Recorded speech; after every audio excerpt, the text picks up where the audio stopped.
Yo, what's funny is Mr. Kima hit me up. We here. I told you, Kima, we here.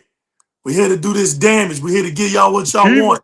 in the And building. we gonna do this right, y'all. We gonna do this right. What See, up, Kima? what's funny to me, man, is how everybody try to put the duct tape on all these holes. But the duct tape done fell off. Everything is crumbling.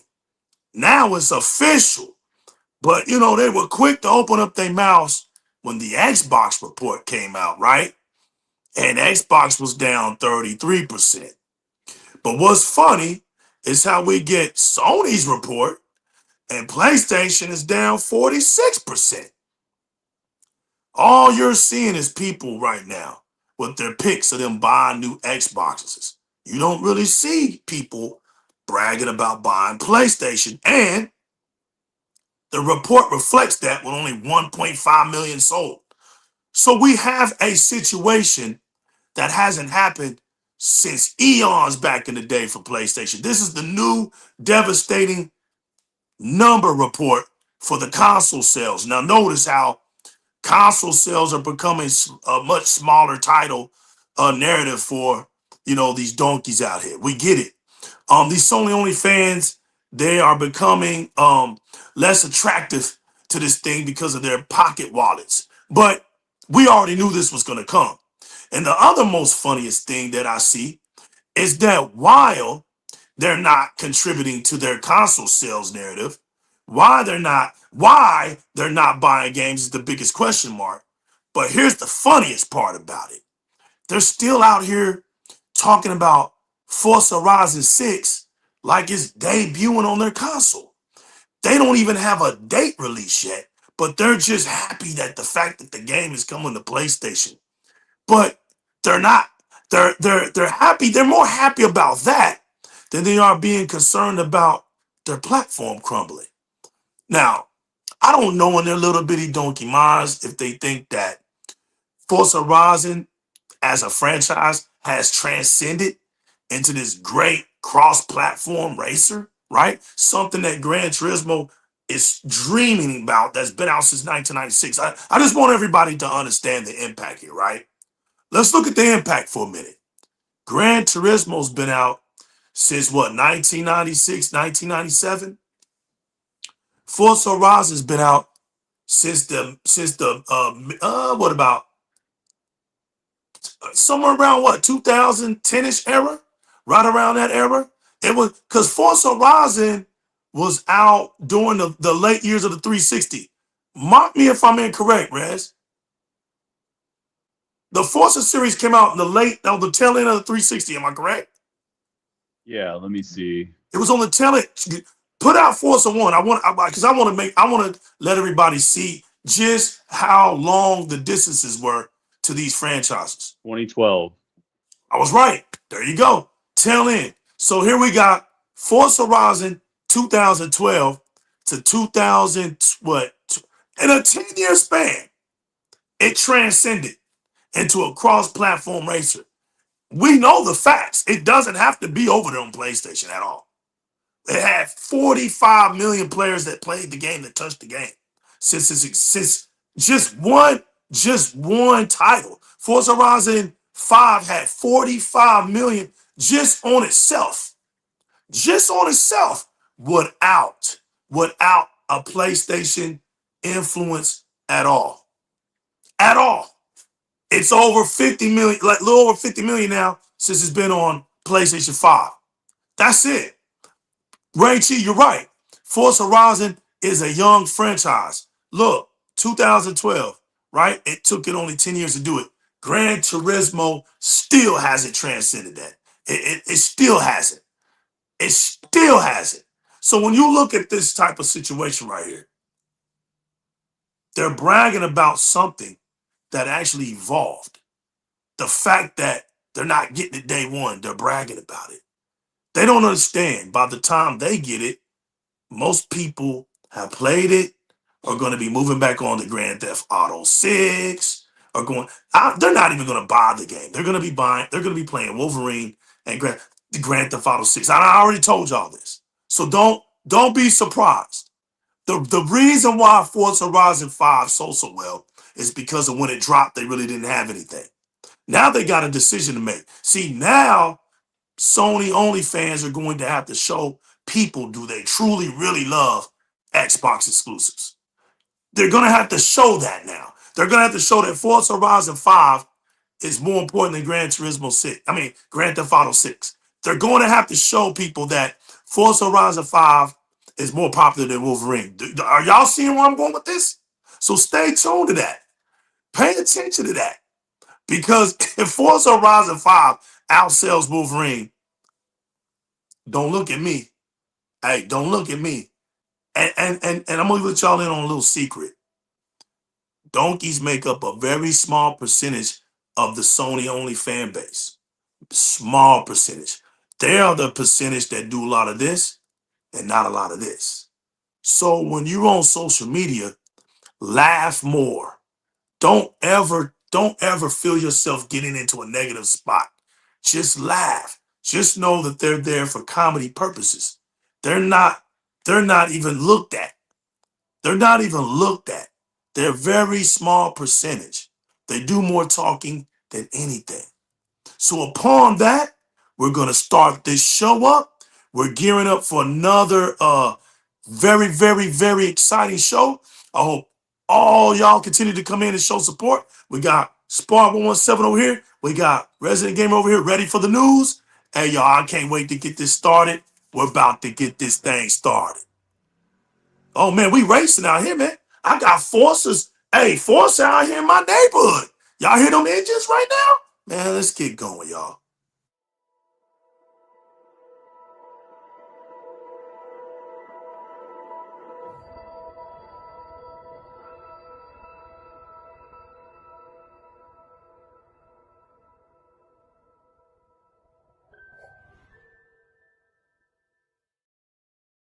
Before we get this thing moving right along, I want to say once again, as usual, thanks to all the support out there, man. Thanks to all the support. Thanks to all the positive messages. Thanks for all the encouragement. Thanks for all the edification from around the world, period. As we proceed to give y'all what y'all need to speak this Xbox language, we only come to do one thing and one thing only. We have a responsibility to do, and we just got one mission, and that's to tell the truth, the whole truth, and nothing but the truth. So help us gaming. Upon that, please subscribe to the channel. If you're a real Xbox fan, you are right at home. If you're a real gamer, you are right at home. There is no better place to be but right here on Direct Gaming where you can flex your green. I go by the new legal. Hey, subscribe, like, smash that notification bell. Never miss a beat on the ones and twos while we get on this perform stage and perform for you. Hey, we want to get you up here too. So we got these mics. So y'all come up down from down there, come up here where we at, and let's perform. Rez, Spartan, y'all ready to get this show on started, y'all? Y'all ready for this? Sir. Then let's proceed to give them what they need. Let's go. The following is intended only for mature audiences. Viewer discretion advised.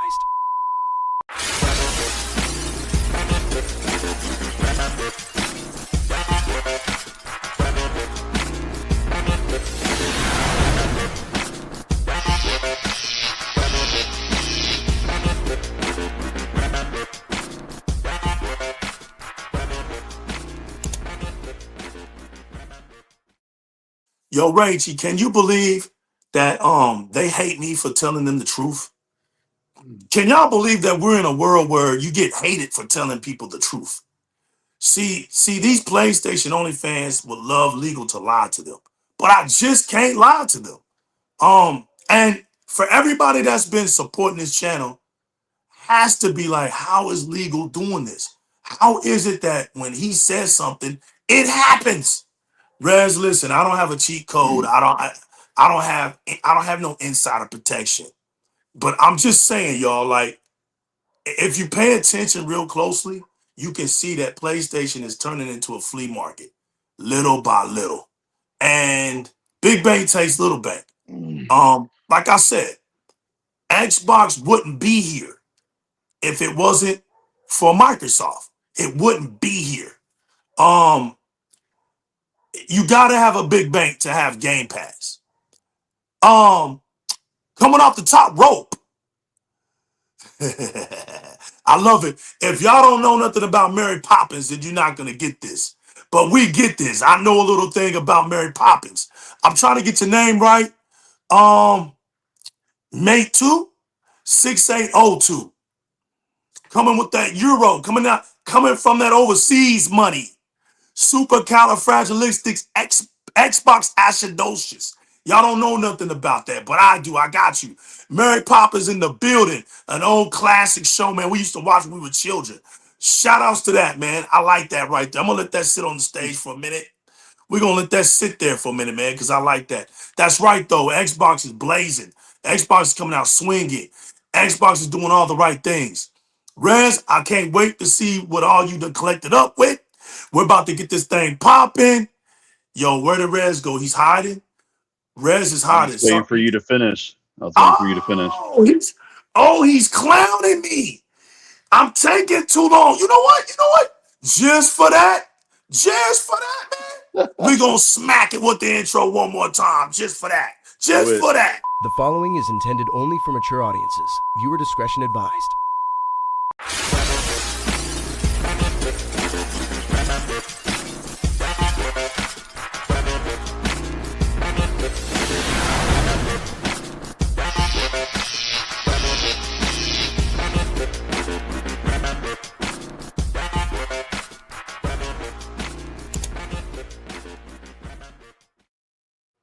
Let's go, Rez. I ain't holding you up You no know more. what? Let's go. It just goes to show you that with the right people in charge, with the right people steering the ship, it makes a complete difference, a complete 360 in terms of how a brand or a company can turn things around and really go in the right direction in so many ways. And shout out to the Xbox new marketing team, because they're on fire right now. As you guys knew, for the sponsorship and previews of Forza Horizon 6, they've actually have been giant billboards spotted in California for Forza Horizon 6. There's been some advertisements, commercials. They're already going big with Forza. They're really showcasing it. Apparently there was something in Tokyo too, like a racing event that was because of Forza Horizon 6. So this game is growing immensely in popularity.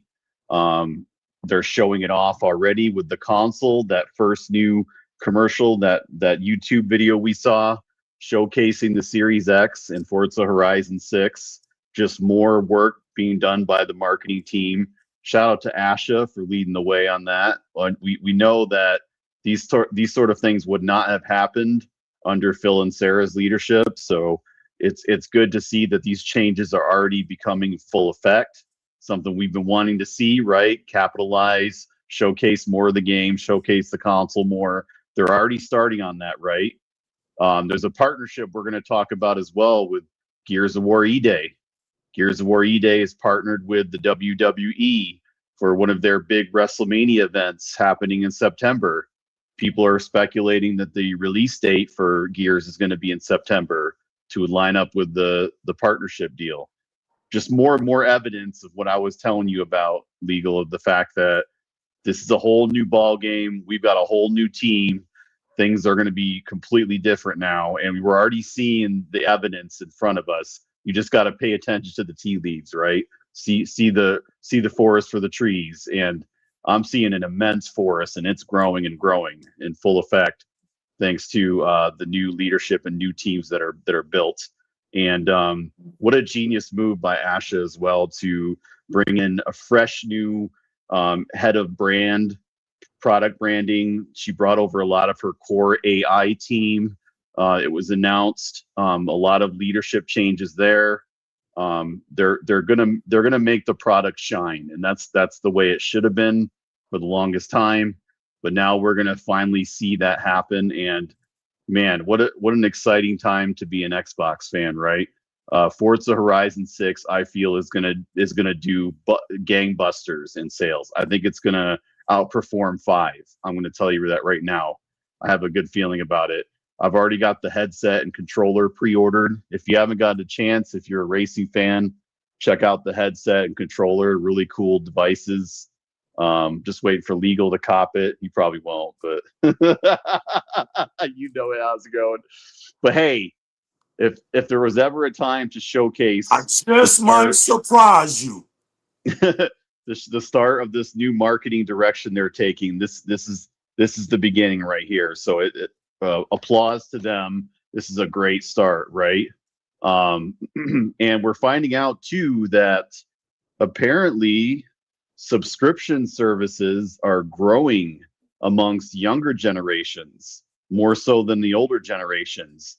The idea of owning games isn't that great of a popularity or common thing as it used to be. It's something we always talk about, how like ownership doesn't mean as much anymore. Like we don't need the physical disc, you know. It's not It's about a new that world, anymore. baby. It's a It's a new new day. world, new era of entertainment. Everybody digests their entertainment digitally now, whether it's movie, TV, social media, everything's digital. Not to say that physical is going to go away completely, but it's just people are finding it less relevant, you know, less important to own it, right? And there's an article, a few articles we want to go over, but I don't know how you want to start, Legal. You want to start off with the PlayStation Bungie news? You want to start off with the Nintendo price hikes? Because guess what? I guess we weren't the only ones, right? I guess Nintendo and Sony weren't immune after all. Like all of the fanboys online tried to tell us that only Xbox was the one that was going to be raising the prices. Like Nintendo wouldn't do it. Oh, really? Sony wouldn't do it. Oh, really? Who both announced price hikes just within this month? Both of them announced price hikes. And who has now got the cheapest console on the market? Xbox.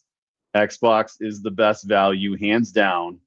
That was a brilliant move by Ashley to lower the price of Game Pass, incentivize your platform more by, you know, making your subscription service easier to access, making it more consumer friendly.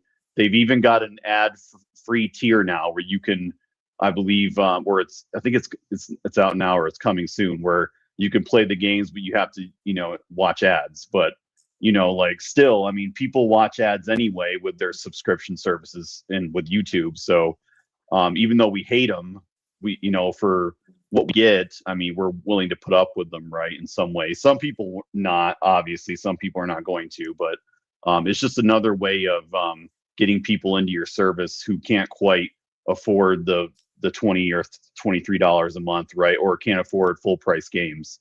This is more incentive to that. And we found out recently too, Famo, that less people are buying full price games. About 40% of the PC market is not buying full price games. Yeah, Ray Chi says $400 for a Series S is still a scam. Yeah, you're right. I wasn't saying that it was a good deal. I was just saying that right now Xbox has the cheapest console. I've been saying for the last 3 or 4 shows that Xbox should lower the prices and take the hit on the Series X and S, because that would be incentive to people, especially during the holidays, you know, where they've got a $500 Switch, a $600-700 PlayStation, and then a $200-300 Series S. You know, at least that'll give people the peace of mind to think maybe I should try out Xbox. You know, these other companies are getting too expensive. Or, you know, that budget-friendly mom or pop or family that can't afford those high-price consoles. But yes, $400 is still too much. I still want to strongly argue that they lower the price. I hope they do, because they want to pull those consumers in, or at least get newcomers, maybe new people who are in the platform. I would even go as far as saying lower the prices for the 25th anniversary too. Put out some mega deals for that. Do some bundles, like there you go. Yep. Like do a Forza bundle, do a Gears bundle, get people excited about the platform, get them in for relatively cheap. You know, do it the smart way. And I know that they're selling their consoles at a loss. They all are, right? But it really shouldn't matter to them, because in the end, they'll make it up in software and services.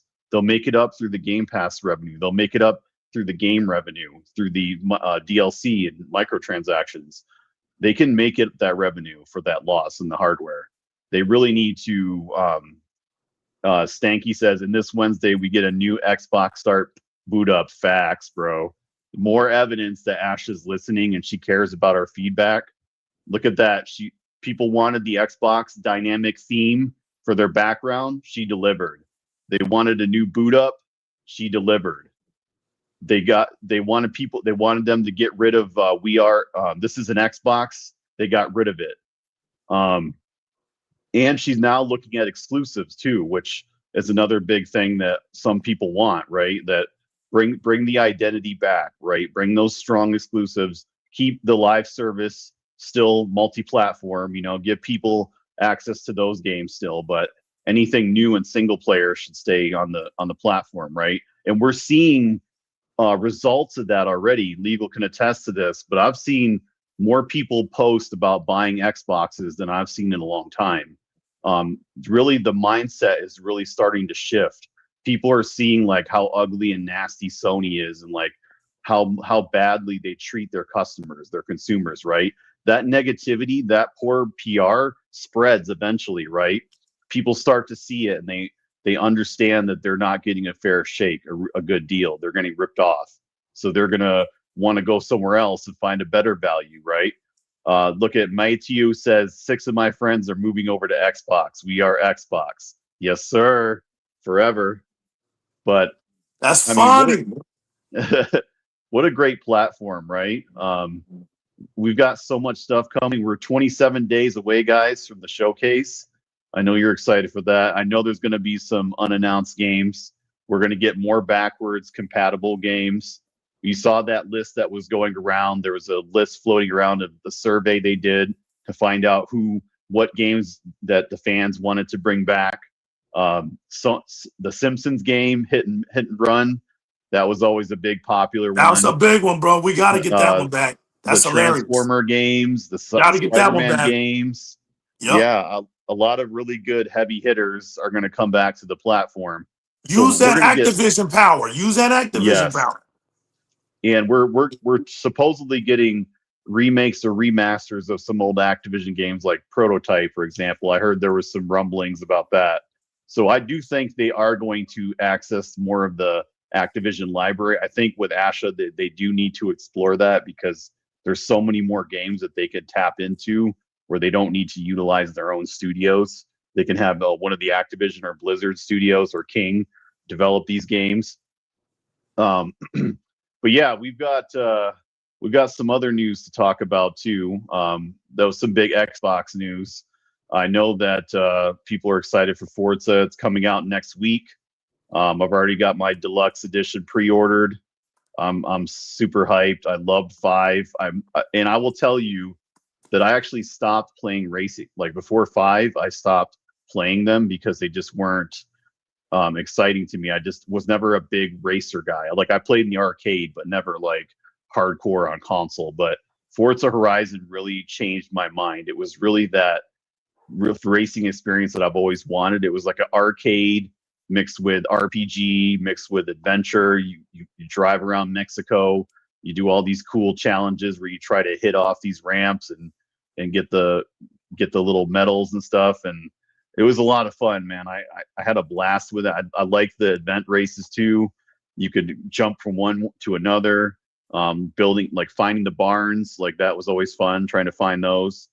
But it was just a very fun, unique type of racing game. And I felt like that was what I was been looking for, right? And Forza Horizon 6, I think it's going to go even bigger. And in the one setting that I've always dreamed about being the best setting for racing games is Tokyo. Because it's what up, Spotty King? It's a world-renowned location for speed racing and drifting. So yeah, and plus everybody's been wanting it to be over to Japan for since years back, man. Japan was always going to be that spot for it, especially after the Fast and the Furious, Yeah, they said it was like the most requested location since Forza's inception. So this is like I was telling you guys, I think this is going to be big, big, big for Microsoft. and they're doing it right by marketing it, get it out there as to many people as possible in their eyes and see it, spread the word. But how many great directions are we going right now with leadership and with the platform itself? Nothing but positives right now for Xbox. So I hope they continue on this train because people are really excited about it. And I'm looking forward to seeing what comes next for the rest of this year and next year. But not so much for Team Blue, Team Sony here. So what did we say, Legal? We tried to tell them, right? We said that Sony's going to keep chasing this live service heroine, this live service dream, trying to find that golden egg, trying to find their own Fortnite. Then they were putting a lot of stakes into Bungie, right? They basically, what they did is they assumed, right? They thought that Bungie team was the same Bungie team from 15 years ago who made Halo, but they don't realize that all of that talent, a lot of that leadership had left. It's a shell of its former self, and we've seen that through their latest iterations, right? Through Destiny, which they floundered a lot. Come on with it, beginning, right? It took a long time for them to iron out all the issues with Destiny 1 before it got to a good game, right? And then Destiny 2 is basically a repeat, right? Same problems as the first game. And then by then people had lost interest. Most people were done with Destiny, right? So how did they expect to think that they were going to see anything different with another game? With Marathon especially, the fact that they went the extraction shooter route, I don't know how they wouldn't read the current gaming landscape and not think, oh, gee, there's like 3 or 4 other extraction shooters out there. Maybe we should make another one. Like, how does that make any sense to you? Like if any games they can make, they choose that style of genre, which is the most saturated right now, next to first-person shooters. So it was a bad decision from the get-go, and we're seeing the results of that here from their latest financial report. This is from IGN.com. Sony reports $765 million impairment loss due to underperformance. $765 million impairment loss. $765 million impairment loss due to underperformance of Marathon developer Bungie. This is by Wesley. Sony has reported a $765 million impairment loss. The PlayStation owner bought Bungie, the original creator of Halo, in early 2022 in a deal valued at $3.6 billion. However, the studio has struggled financially since then, with Destiny failing to do the business and its new game, Marathon, having a hard time breaking out. As a result, Sony has admitted the acquisition has yet to pay off, resulting in these charges. During the financial year ending March 31st, Sony's game and network services segment, of which PlayStation is a part, suffered a 120 billion yen impairment loss against Bungie's assets. Sony had already reported a 31.5 billion yen, which is 204 million US, impairment charge as a result of Destiny 2's underperformance during the second quarter of its fiscal year, but it's now reported another 565 million during the fourth quarter. Marathon reportedly had a budget of more than 250 million, and according to analysts, has failed to meet sales expectations. Say that again, Russ. Failed to meet sales expectations. One more time. Failed to meet sales expectations. So why do y'all sit on social media and worry about donkeys talking about Forza Horizon 6? Forza Horizon 6 is already going to be blown up before it even touches the PlayStation 5. We know how good it's going to be. It was birthed on Xbox. We don't need to listen to nobody who's trying to make it seem like today Forza's going to be on PlayStation 5 like Forza Horizon 6 is going to make for PlayStation 5. Like, that's the game that's so they mascot in Xbox games now? Is that what they meant to? Like the mascot for PlayStation 5s are Xbox games. I mean, I just want y'all to think about that. There's not one PlayStation game that you see Xbox fans touting for or touting over. We don't care. See, PlayStation fans don't even know why they're PlayStation fans. That's why they made all these myths and theories up and narratives up. But Xbox fans know damn well why we're Xbox fans. We know why we play the games we play. Our games are still going long and strong. Their games be dying out. Studio closes and all kinds of stuff be going on with them. But our games still running. We're running marathons while they're just sprinting. I done told y'all, and I'm going to say this one more time. You are witnessing PlayStation crumble bit by bit, brick by brick. Yeah, they can still laugh and joke because it's going to take a little while, like I told y'all 3-4 years ago. Just keep doing what y'all are doing. Don't think that it's not happening just because you don't see the media out here. The media is scared shitless right now. They don't know how they're going to adjust because a lot of them just built their foundation off the BS of PlayStation. You have seen these gaming media journalists lose their jobs. It's going to happen again because they don't know nothing about Xbox. Think about it. Xbox will take the gaming market over. I said it. I'm looking at you, donkey, straight in y'all's face is going to tell y'all the truth. Xbox will take the gaming market. They're going to take the mind share. It's something you can't stop. Not only can you not stop it, but let's look at it. PlayStation Plus, 47 million. Game Pass, 40 plus million. PlayStation Plus had a 7-year start. 7 years. Game Pass is right on its ass. You can't make this shit up. You can't. Xbox has over 500 active active accounts. Sony has 123 million active accounts. The reason why y'all feel the way y'all feel is because the gaming media does not tell you just how offset the significant value of both brands really are.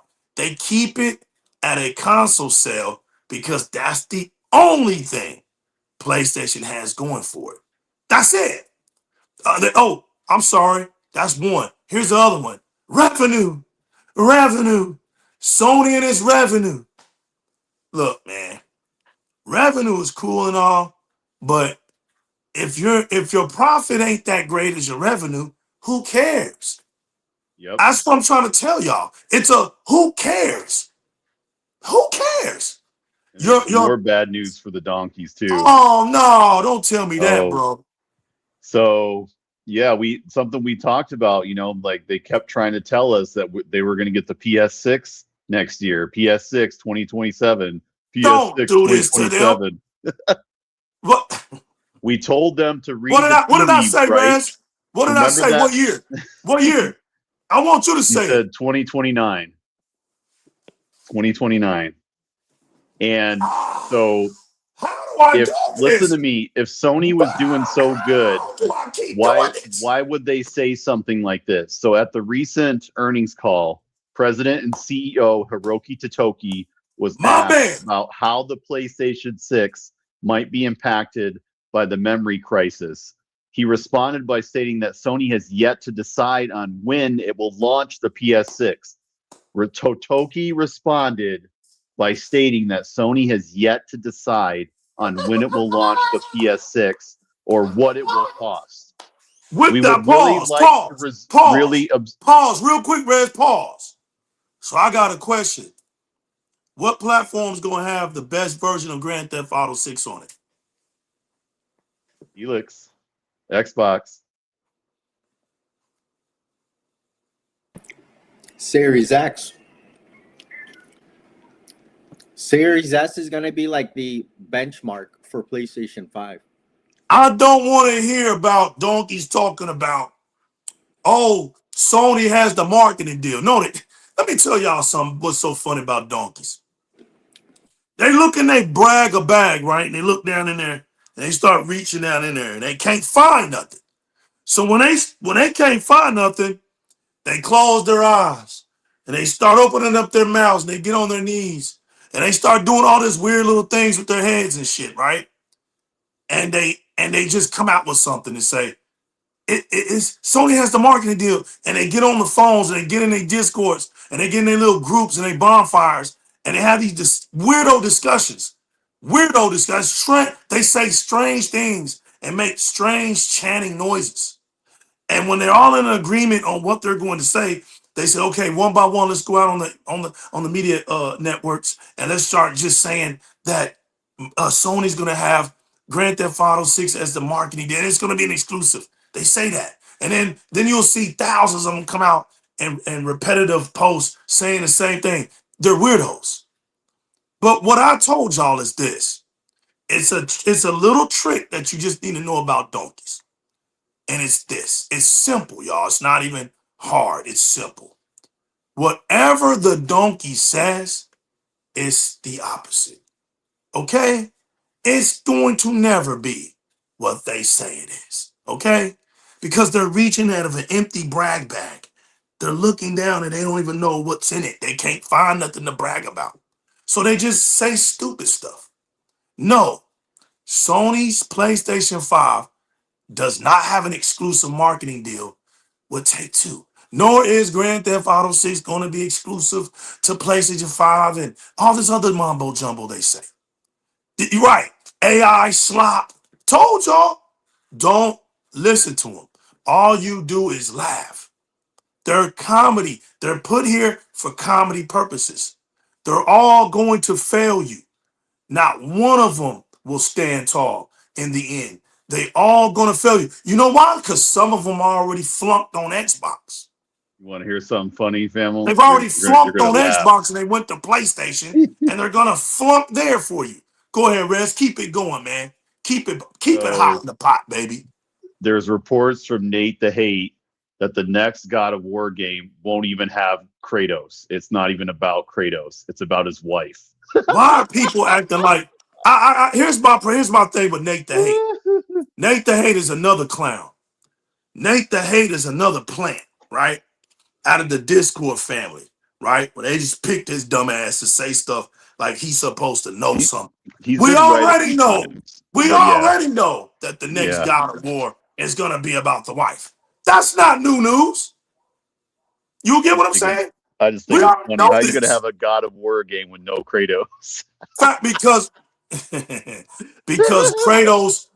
Kratos is not it anymore. See, the minute they started making it about his son, when it didn't make sense, he's God of War, right? Look, this is what I always kept telling people. It was like, legal, man, why don't you ever play those PlayStation games? Because they don't make sense. This is God of War, right? And he gets his ass kicked and he gets killed. This is God of War. So you got to understand something in Greek mythology. God of War wins. He wins. He's the God of War. He's not losing. He doesn't lose. Like God of War. And you got him with a little boy figuring out things for his daddy. You can't even progress in the game because your little boy is holding you up. Dad, come up here. Like, no, Dad, you gotta speak this. You gotta speak to this stone right here, Dad. Go punch it. Go, Dad, over here, swing across the road.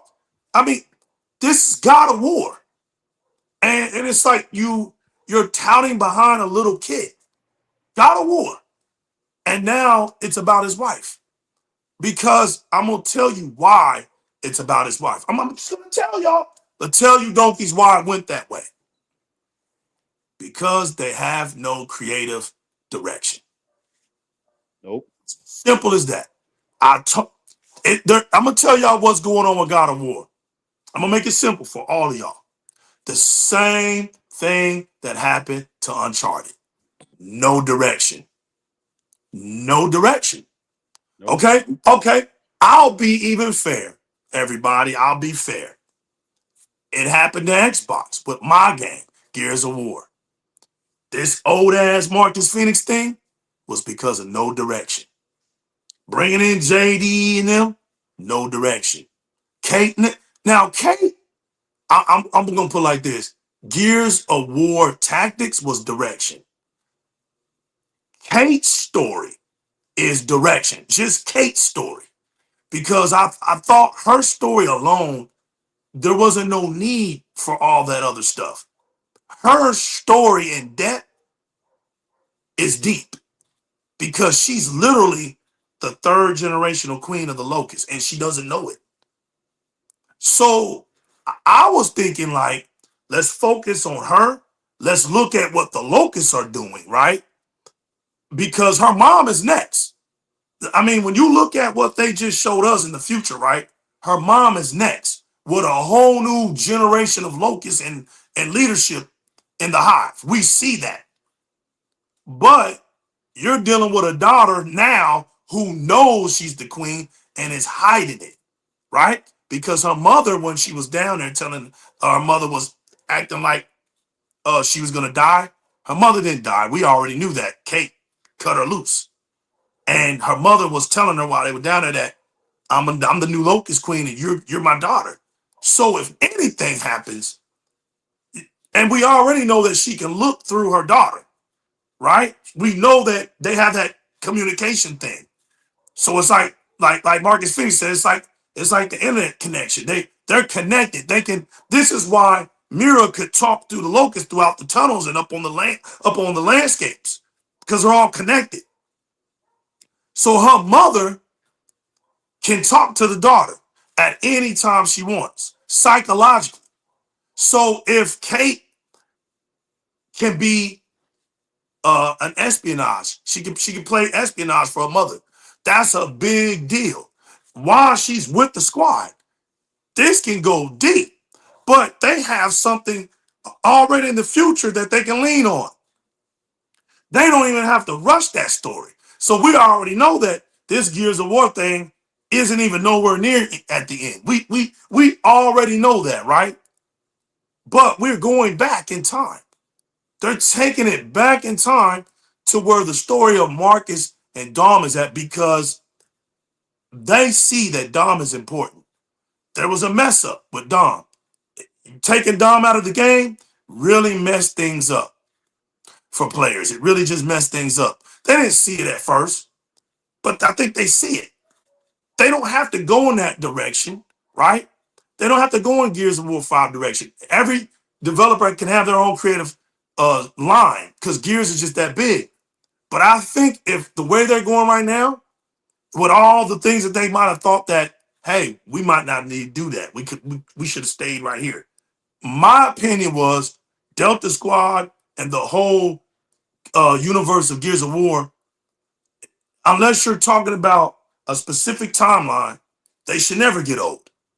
The story is infinite. We have Alpha Squad story. We got all of these stories that are all taking place not too far from each other. And if you can do these stories and put trilogies on them. I mean, you're talking eons of years of this good stuff.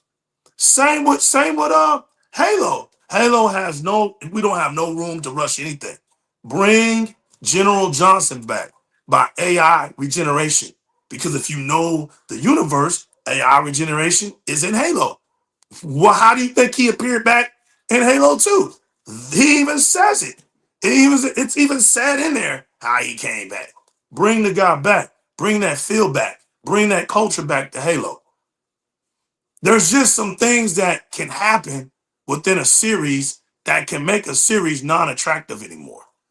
But PlayStation is the king of that. I was just being fair across the line that it can happen on both sides anywhere in development.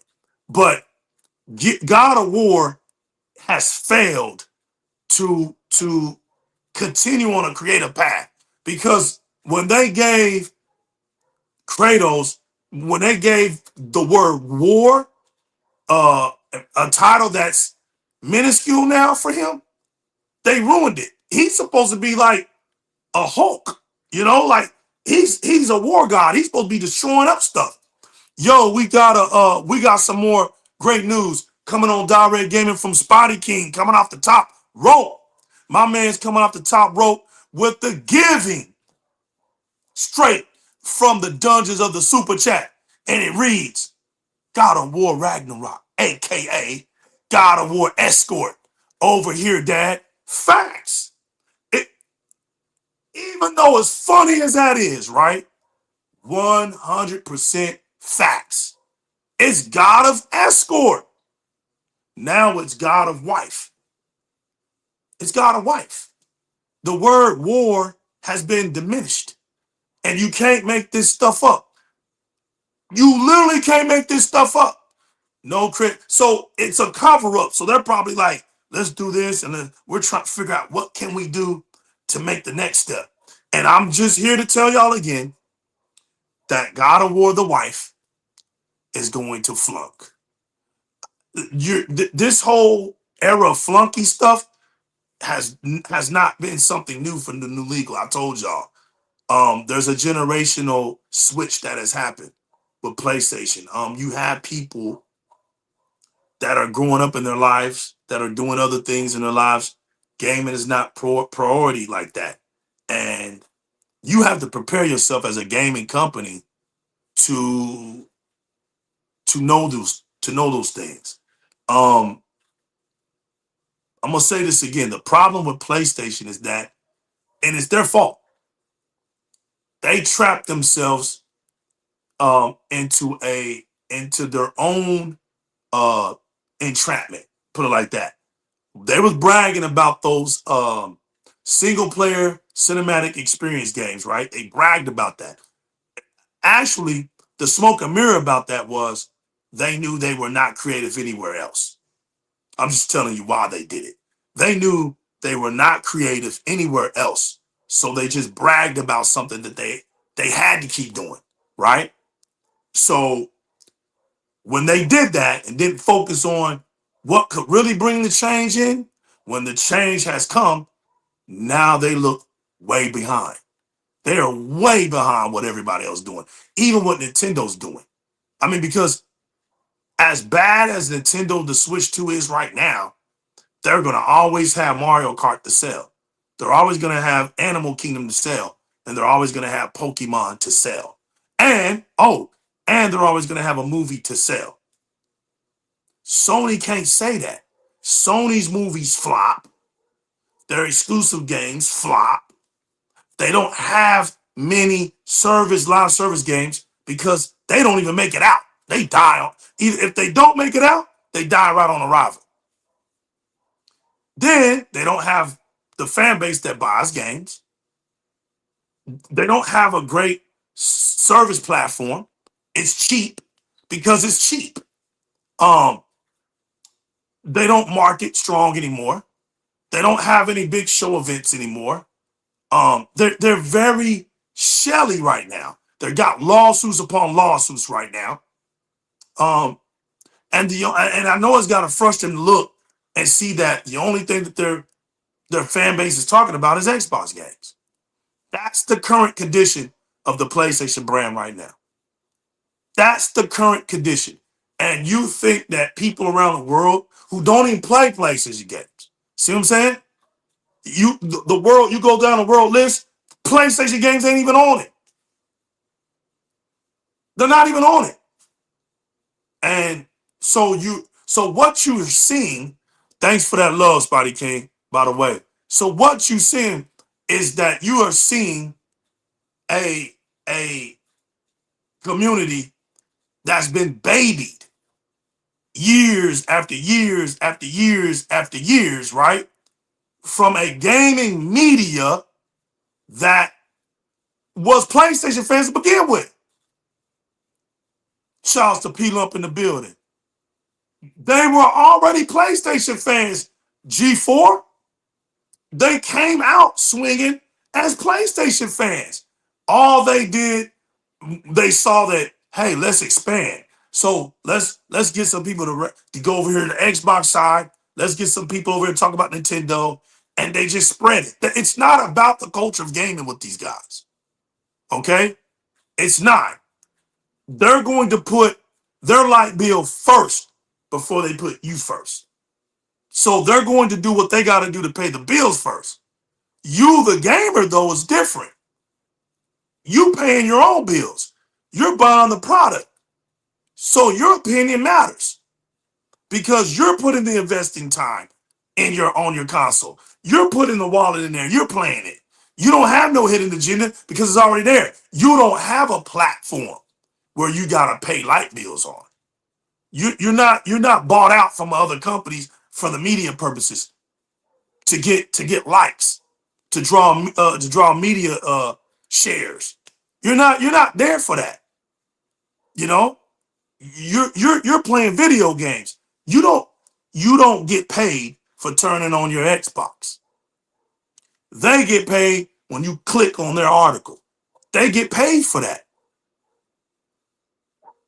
They get paid for that. They pay for using, of course, whatever internet platform they're used for. Percentage goes there, but they get the rest of the percentage. They're going to put that first. Same with these YouTubers. Same with these YouTubers. You really think these YouTubers are here for the community of gaming? Bro, they want your money. Just open your eyes. They're going to put that first before they put the culture of gaming. So we're in this era where it's seek ye first. It's about me first. And that's the problem. We're in a me first era.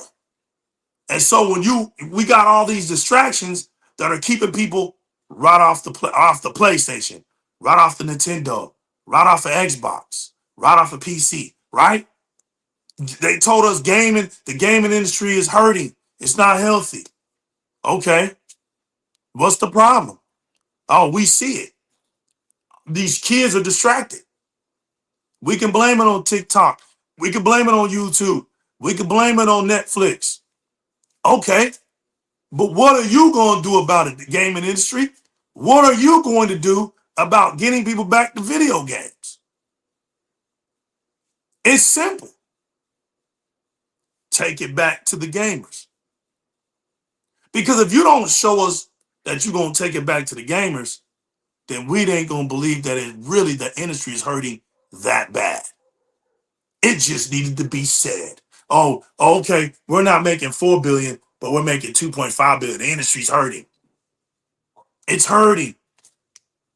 We saw what y'all did. Y'all already made those adjustments. You did those layoffs because during COVID, y'all got greedy. That's the industry's fault. That ain't the gamer's fault. That's the industry's fault. Y'all already cleaned up y'all's mess. So what are y'all going to do to get the time back for gamers? When is the culture going to be about the gamers again? Yeah, we need to turn this around because we're because spending all we too see, much time. Right. Go ahead. No, go ahead. We're spending too much time with the dramatization, with the politicization of gaming. We're spending too much time arguing about gaming than we are gaming. I mean, it's showing it through all three companies, right? Look at Nintendo. They just announced the Switch 2 price hike, right? Their software and their hardware aren't selling as well as it did during the Switch 1 generation. Look at PlayStation. Lin Tao came out and said, we're going to monetize our players more. We're not getting our ROI. We're not making enough profit. So now they're raising the prices of the console again. Now it's up another $100, $150. When are you guys going to start buying games again? They also announced that there was a 46% year-over-year plummet in sales. That is a strong indication that people are just not buying the games anymore, not like they used to be. What else? What more evidence do you guys need? You guys keep saying that Sony's doing so well. You keep saying that Nintendo's doing so well. Everybody's raising their prices for a reason. It's because people are not contributing to the market the way they used to. People are too busy arguing online than actually playing and buying the games. We're seeing that more and more and more. With Microsoft's case, however, they don't necessarily, I mean, it's a part of it. They do need the software sales, but really Game Pass is what they're capitalizing on, their sustainable revenue, right? Their live service games, right? Because they have some of the most popular live service games out there on the market right now. There was a recent article that Tom Warren put out about Sony's drop. Sony sold just 1.5 million PS5 consoles in its most recent fourth fiscal quarter, down 46% year over year. The slump in PS5 sales comes after Sony raised the price of its PS5 consoles twice over the past year, pushing the price of the regular PS5 from $499 all the way up to $649. Sony blamed continued pressures in the global economic landscape for the price hikes. I don't believe that. I think there's more to it than that. Amid an ongoing memory crisis and pressure from the war in Iran, Sony now forecasts that annual gaming revenue will drop 6%. We plan to base our PS5 hardware sales in fiscal year 26 on the volume of memory we can procure at reasonable prices, and we expect hardware profitability to be essentially the same as fiscal year 25. Sony previously revealed in February that it had secured the minimum quantity necessary of memory to manage the year-end shopping season. So Sony sold 16 million consoles, down from 18.5 million in the prior financial year. It's a tough market for hardware in general right now. Everybody has revealed like drops in revenue, drops in sales. Mainly it's just because number one, it's the memory, of course. Number two is participation. We're not seeing the same amount of participation anymore that we used to see. Hold on, Rez.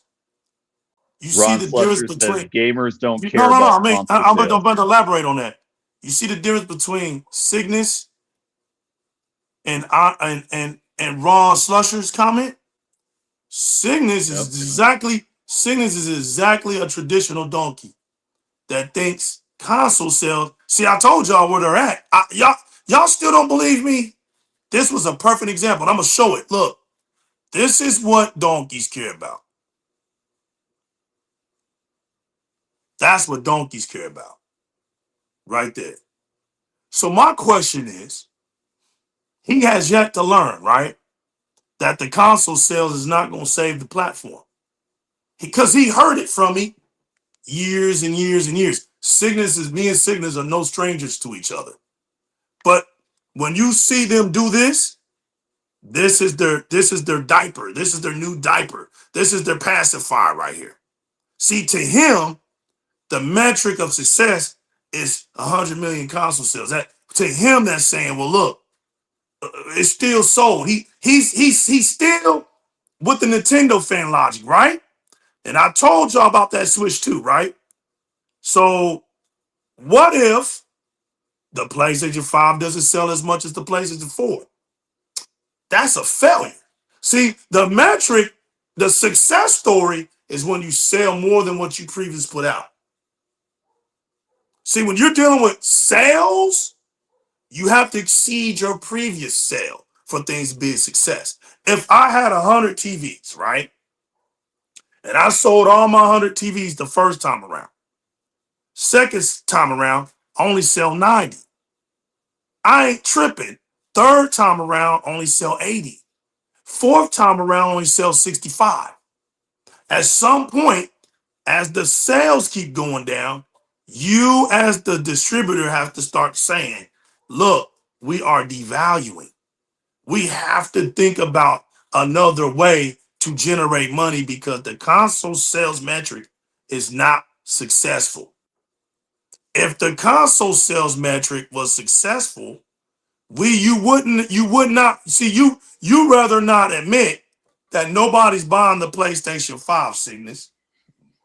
The report just came out that a 46% drop is on PlayStation 5, but you'll ignore that because Because in your mind, you think that as long as Sony sells 100 million consoles, that means they're doing just fine, right? Wrong. 46% drop. You see, what you got to understand is they've already put all these consoles in the world for you to buy. That's the revenue. That's the great revenue talk that the gaming media does for you, right? So it's not like people are buying these consoles and all of a sudden there's a scarcity of PlayStation 5s. That's not what's going on. There's a flood of PlayStation 5s out there. You're just finally getting them out of the stores. You're not growing the brand. You get what I'm saying? That's already been told to all of us. You don't grow the brand through the console sale because, like Realist just jumping in here, has preached.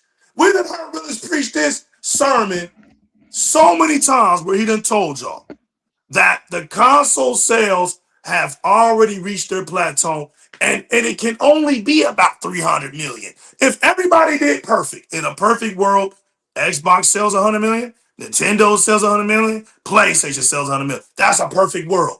But we know that doesn't happen. So 100 million console sales, if Xbox does it, is way bigger than if PlayStation does it. Why? Because PlayStation has been there before. See, you gotta hit 150. If you sold 150 million again, right? Or that 160 million again, now you got something to actually say because that means y'all got all those PlayStation 2 people back. That is your metric for success. It ain't the 100 million. You got to surpass PlayStation 2 because that shows growth. You haven't grown since 2, bro. The platform hasn't grown since 2. Now you look at Nintendo. The Switch grew. What they did for 158 million on that device alone, on that hybrid, that was success because they never had a hybrid console and it sold that much. I already knew the Switch 2 wasn't gonna sell that much. They're trapped into that console. So only thing Nintendo can do now again is come out with another product and it's got to sell its ass off. But look at Xbox. Xbox metric is 88 million. It's the 360 era, right? But think about it. In the eras of the metrics of success for 360, Xbox was able to make the biggest selling peripheral in gaming history, which was a Kinect. Over 50 million of those things have sold. Notice what PlayStation has never been able to do. Just that. With any offset any offset peripheral detached from that console. PSP didn't do that. Vita didn't do that. Both VRs didn't do that. Portal didn't do that. In the midst of it, had a tumultuous generation backlash with the Xbox One and still was able to hit 60 million with that. Watch this. Game Pass hit over the target of 40 million. Success. Every year it outsells what? Is a profit gain. It goes started from 1.5 billion to 3 billion to 5 billion to plus 5. Now check this out. Xbox market continues to grow. And what did I tell them, Realists? When that 8% happens, that's game over. We're going to get the news this year. And I told y'all, it's at 5.7 right now. What do y'all think is going to happen when that number is over 6 billion for the market? And they got to get to 8 billion. We know this from the FTC. They already sent the warning out. If Xbox gets to 8 billion, that's it, man. You can call it a day. They're already at 5.7 billion last time we checked. The end of this year, we're going to get that report. We already know it's going to be over 6 billion. We already know this. You don't think the Helix is going to, the Helix is going to be in a whole nother league of its own. And you think that 100 million Helixes are going to get sold? Of course not. That's not the metric for success for it. All the Helix got to do is get in those homes. To the certain amount of people that get in these homes, guess what it does? It rids fraudulent gamers.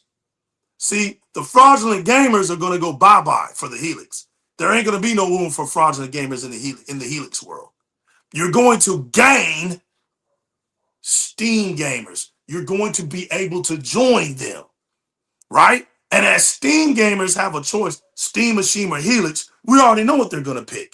When they get tired of upgrading on that computer, Helix waits for them because they're going to say, you know what, damn, we can play our Steam games right here on top of these Xbox games. Because there's value in Xbox. See, there's no value in Nintendo right now. There's no value in PlayStation right now. And I'm the new legal that's going to tell you something right now that's going to continue to not happen for them. Even 5 years down the road, there's not going to be no value. You heard it here. You heard it here. Now watch me be right. Just watch. Just watch me be right. That's all I got to say. I'll even go in the next 3 years. Still no value. But people are going to start to look and see just what that Helix provides.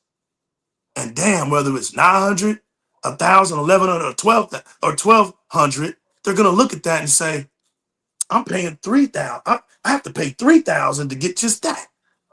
I could save 100 and I could save $1,700 in a time where all these hype prices, in a time where gas is all high, in a time where America's effed up right now, the mess that we're in our country right now.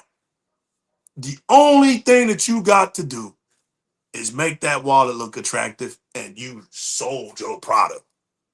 So you look at this. The difference here is PlayStation 5 is on track to reach 100 million this year, despite the decline, while Xbox struggles to break 50 million. That's his comfort zone. But watch this. Watch the difference. Here's the difference. Here's Ron Slusher. Gamers don't care about console sales. We care about games. Do you see the difference, people? Do you see the difference?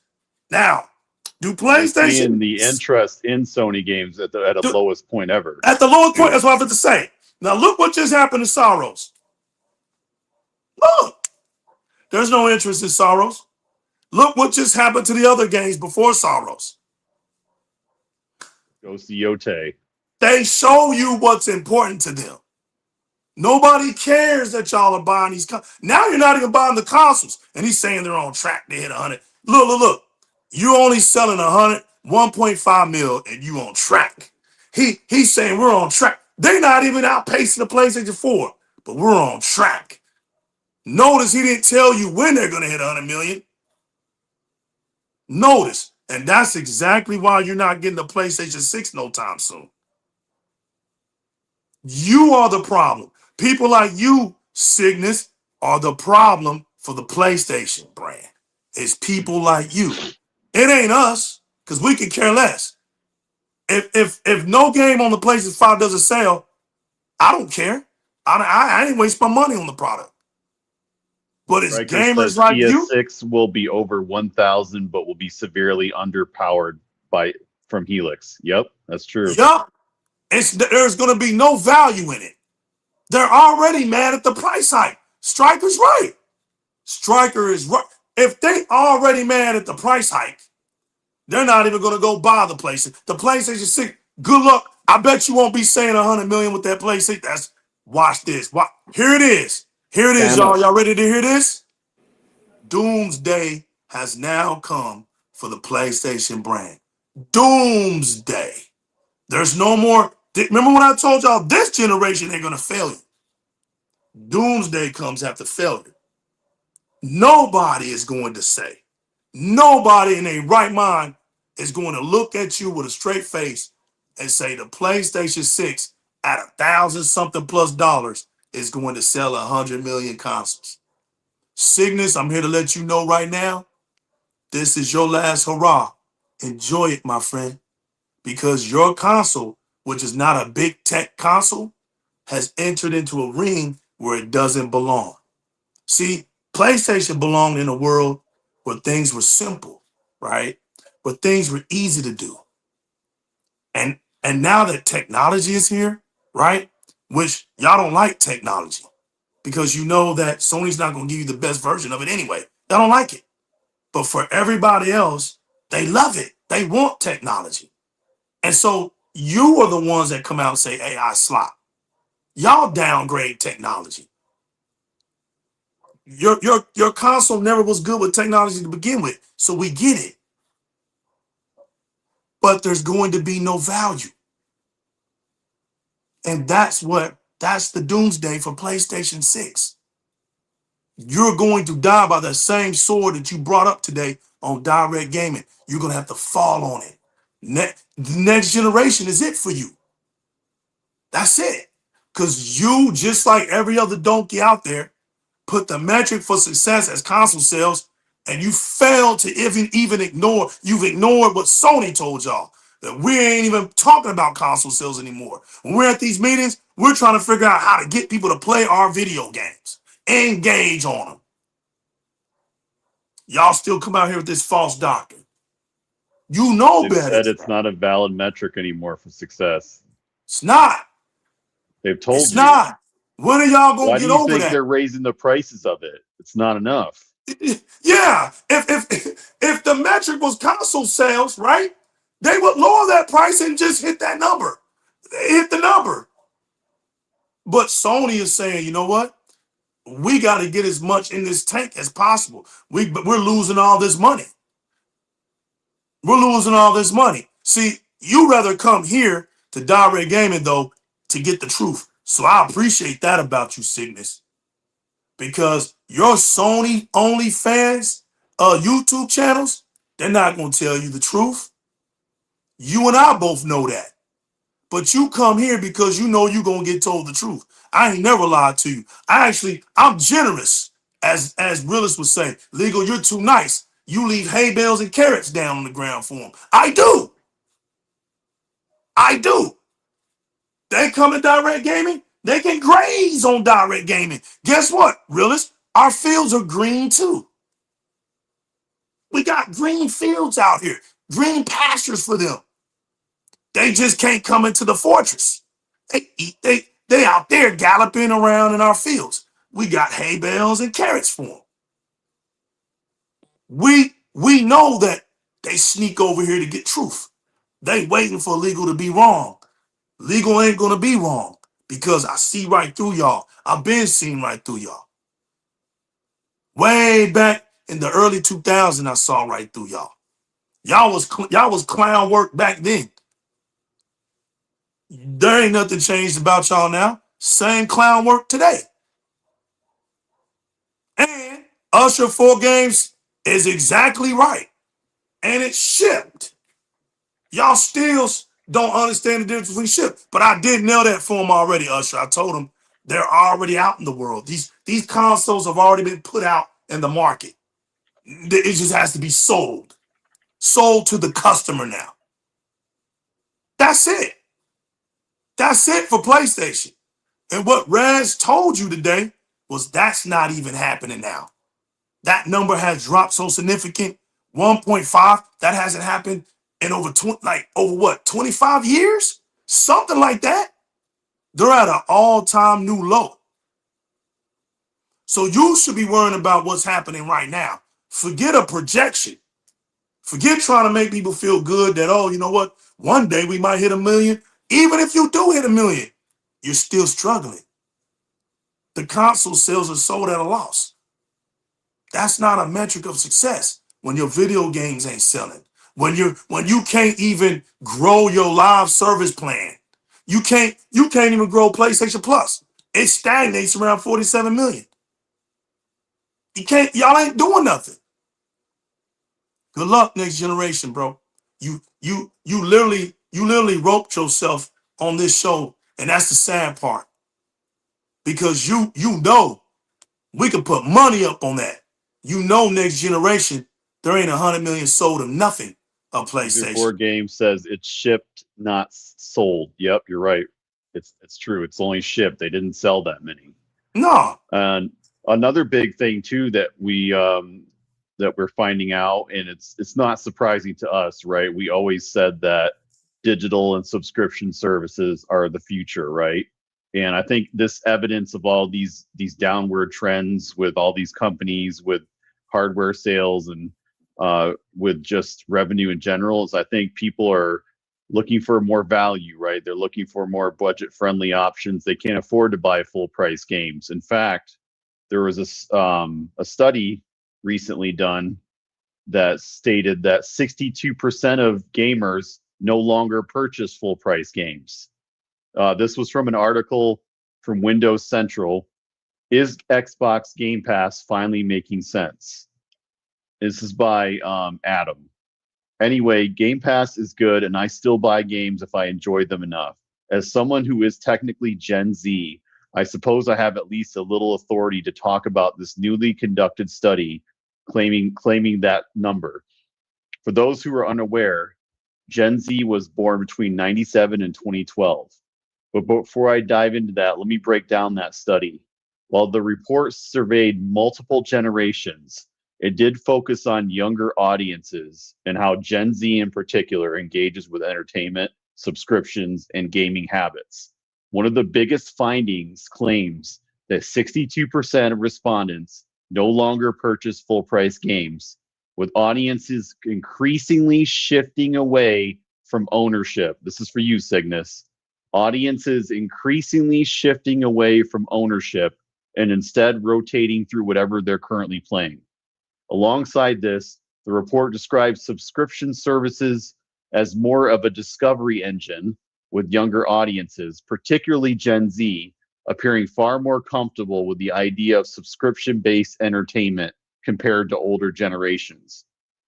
The report repeatedly frames Gen Z as a generation built around algorithms, feeds, instant discovery, and rotating through content rather than permanently owning it. So what we're seeing here based on this report is that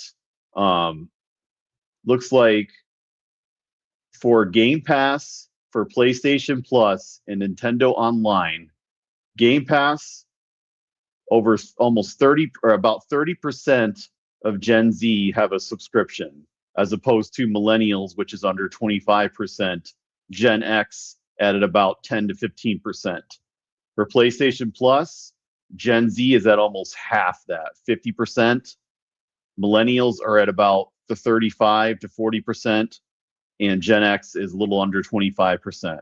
And then for Nintendo Online, Gen Z is at about 18%, and then the other two are follow after that at about 15 and 12% or less.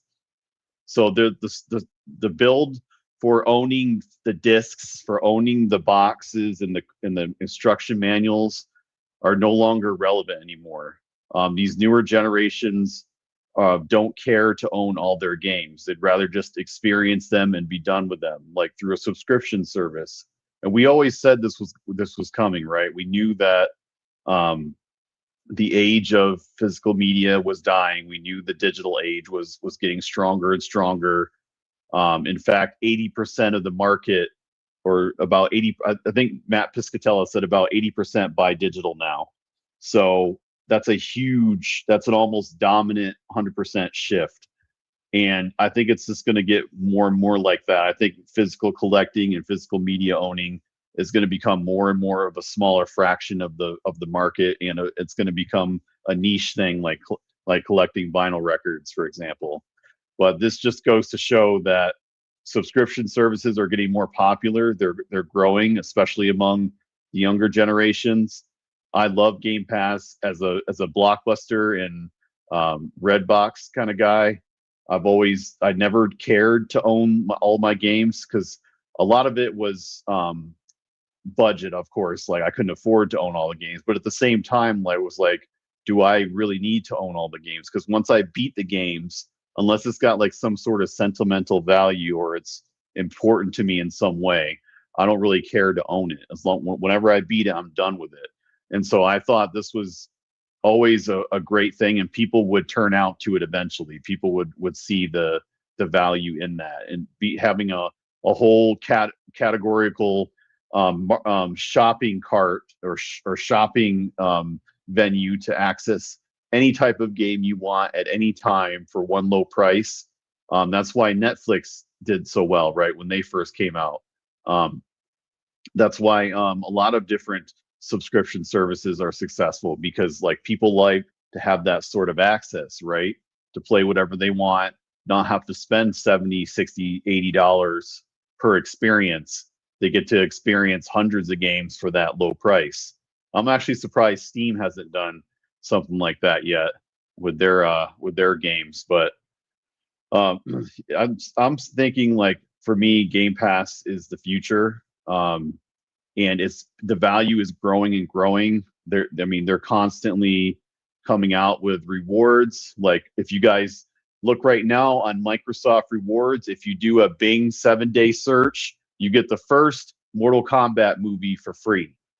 I know that's not a game, but they also do free games as well. Like during certain promotional times, they definitely need to do this more. I think Asha, if you're listening, or Greenyberg, definitely explore giving out more free games. They do from time to time, but there's always incentives for the platform in different ways. There's always more value that they're adding, and not just through games, right? And that's the beauty about the subscription service. And you're getting all these different experiences to play at the tip of your hands with Play Anywhere. So if you do decide to buy the game, you could play it on any device that you want that has access to Xbox or Game Pass. So you're getting the best of both worlds.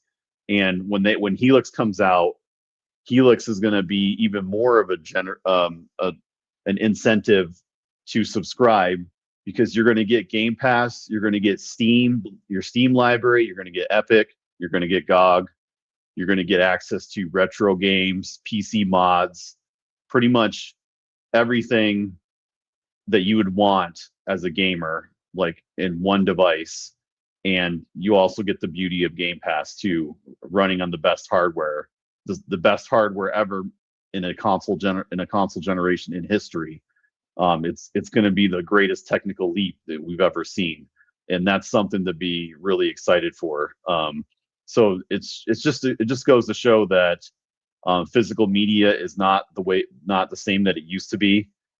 It's always going to be around, obviously, but I think this is a more proof that what we say is true, is that subscription services are here to stay, and they're not going anywhere. And in fact, they're growing, and even better through the younger audiences, because that's what we want, right? We want people to start off with gaming early, get pass it on to their generations, because I want to see gaming live on forever. I don't want to see it die. We've already seen that before, and back in the 80s. We want to see it thrive, right? And what better way to thrive than to make it as easily accessible as possible, thinking about the consumer and being budget friendly. No one does it better than Microsoft with Game Pass, especially with all the incentives you get with the service. So I like this article. I think this is a good trend that I wanted to see. I think Game Pass was one of the best ideas that they've ever came out of as a company, and I hope it continues to do well. And I just don't think the other two offer the same incentives, the same value as Game Pass does. And I hope that continues. What do you think, Famo? Were you surprised by this trend with the younger generations? Did you see Game Pass growing in popularity like this between the Gen Zers?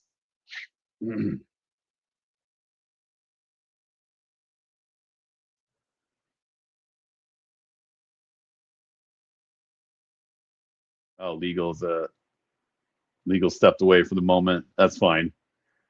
But yeah, maybe we could turn to you, Real. I know you got a lot to say about it. Are you surprised by this data? Or is it kind of run with what you thought was going to happen with subscription services, specifically Game Pass?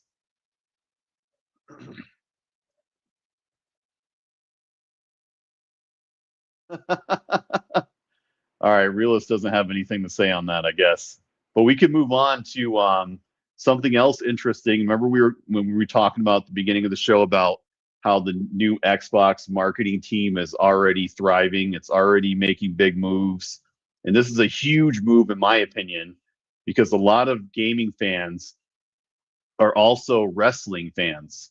And what bigger platform to showcase one of your best games coming out than a WrestleMania, right? This drops this week from Games Radar. Gears of War E-Day is officially sponsoring WWE Triple Mania, potentially hinting at a September release date window for the game. We're just weeks away from chainsaw gunning through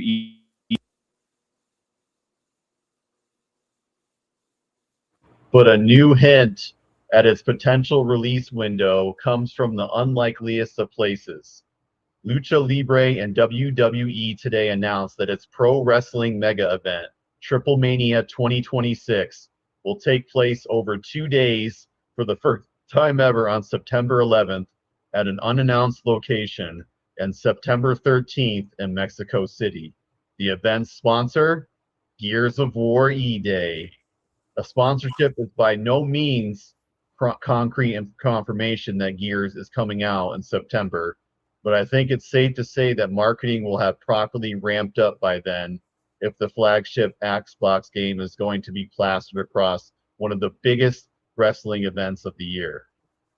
So I think that it's got a good potential of it coming out in September, right? There's no guarantee, but I was always saying October. I felt like October was the proper month, or September is a good month too for Gears, but I think October, given Halloween and given the theme of the series, kind of seemed like a better fit. But September makes a lot of sense. You know, drop it right along the big marketing events when it has the most eyes on it. Definitely get people pulled into the game. Maybe we can get some new people interested in it for the first time. And it's still the summer. Because what? Summer's officially over with. September the what? 22nd, 23rd? Something like that. Yep. And I think this is a great idea from the marketing team to go this route, because it's a huge platform to put your game on next to like the Super Bowl or something. But this is probably nowhere near as expensive. But this is that new marketing team in action. I'm pleased that this is the direction they're taking. You know, advertise, commercialize, throw it at events, do whatever you can to publicize your games. Same with Forza. We saw that Forza billboard in California.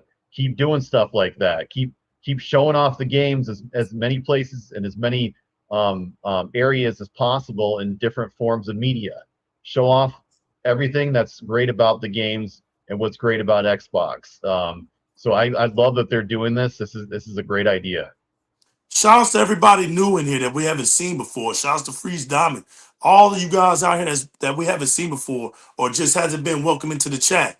Thank y'all for coming out and giving support to the channel, man. We appreciate y'all, bro. All of y'all. All of y'all newcomers in here. Get on in here, man. We like to see y'all. Make y'all families, make the family strong. Join the Mighty Champion community, man. Become a member. Do whatever you feel, man. We love to see y'all's response. We love to see y'all's comments in and after the show. So yeah, y'all keep it up, man. We appreciate having y'all. What else is there, man? Is this a good idea, or you man? like is this a good idea? What, bro? It's a great idea. Like, but this is what we've been telling them to do. This is, but this is really what needs to be done. Okay, you want something to be, you gotta push it. Yeah, you gotta push it. You know. To see them push and market it, it shows that you care about what you make. That's really what it shows. I mean, if you're not marketing something, the way we look at it, the consumer look at it like, then what's the big deal of this thing? Because I don't see the company marketing about it. This is what's hurting Marathon. They've already said this is what's hurting Marathon, right? They found out it has no marketing campaign. So nobody really, there's no push. You don't create hype. There can be false hype. but at least you got hype, right? Let people find out that the game isn't what you said it was, right? But at least can't nobody say you didn't try to market the video game. Now, we're not here to say we believe that all video games need this heavy marketing push. That's not what we're saying. But when you have a game like Gears of War, when you have a franchise like that, Gears of War should always be marketed high value market. I think the WWE and this partnership is exactly kind of pushing needs because we all know that wrestling has a deep Mexican, Hispanic cultural value to it. The luchadors, the men of the mask, right? We know these things. And if you know Gears of War as a community, Gears of War community is heavy in the Mexican region of South New Mexico, South Arizona, all the way down through Mexico country. Gears of War is a big deal through there. That's a heavy market for Gears of War. That's why they do the cultural aspects of it. Dom was a big deal.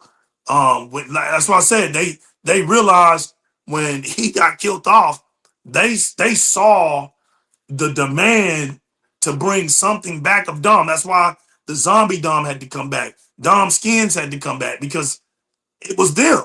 I mean, that market for Dom is so big and so powerful. It's them. Oh, Day Yeah, Reezy Day comes off the Reezy top said, rope.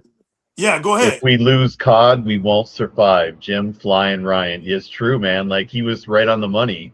Look what's happened ever since the acquisition. That's it. And guess what, y'all? They got 6 more years for that deal. That's it. Yeah, 6 more years. That's it, y'all. That is it. And we don't even know, right? If that's like, we don't know the fine print of that. We don't know if that's every Call of Duty. We just know Microsoft has to put a Call of Duty on that platform. There's so many different versions of Call of Duty. I don't really know the whole ins and out, but 6 years is all they got left. That's it, y'all. I'm telling y'all, that's Doomsday is PlayStation 6. I don't even know. Well, I that's don't a even know fact. how PlayStation 6 is going to do it. I really don't. We I really told you don't. guys the way they were talking, it didn't seem like it was anytime soon. They said it was on the top of their minds, meaning they haven't even started What's up, planning and Lieutenant? What's up, y'all? producing it yet. I can guarantee you they don't even have the dev kit yet. Right. It's not, because it's not a priority. Look, man, they can't. Okay, let's just be for real. Let's be honest. When you have your company sending you epistles, right? They're sending you an epistle to your console, telling you please upgrade to the next console. Have y'all ever seen anything like that in y'all's lives being console gamers? I've never got a message from Xbox saying, please upgrade your console to a Xbox Series X. These people, bro, these gamers are getting epistles from Sony telling them to upgrade. They're not even upgrading from their PlayStation 4s to the PlayStation 5s. They're not doing it. They're not doing it. So the problem is, how do we keep the perception of the PlayStation 5? Raise of hands. I got it. Okay, you.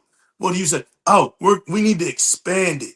Let's just expand it. So when we hit this number, it looks like to the ignorant person, the ignorant consumer, it looks like, hey, we just been doing exactly what we've been doing all this other time, hitting our numbers. But see, you can deceive that.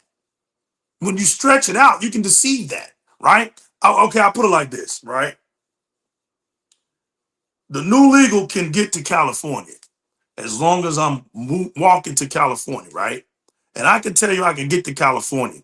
But let's just say, in order to get that $100 million bag, I got to get to California within a week, right? I know that I'm not going to get there in California in a week, right? But I'm going to just tell you, I'm going to get to California.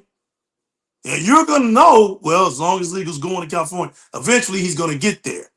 That's what PlayStation is saying. You know, oh, look, you know what? We know we got targets because these ignorant consumers don't understand.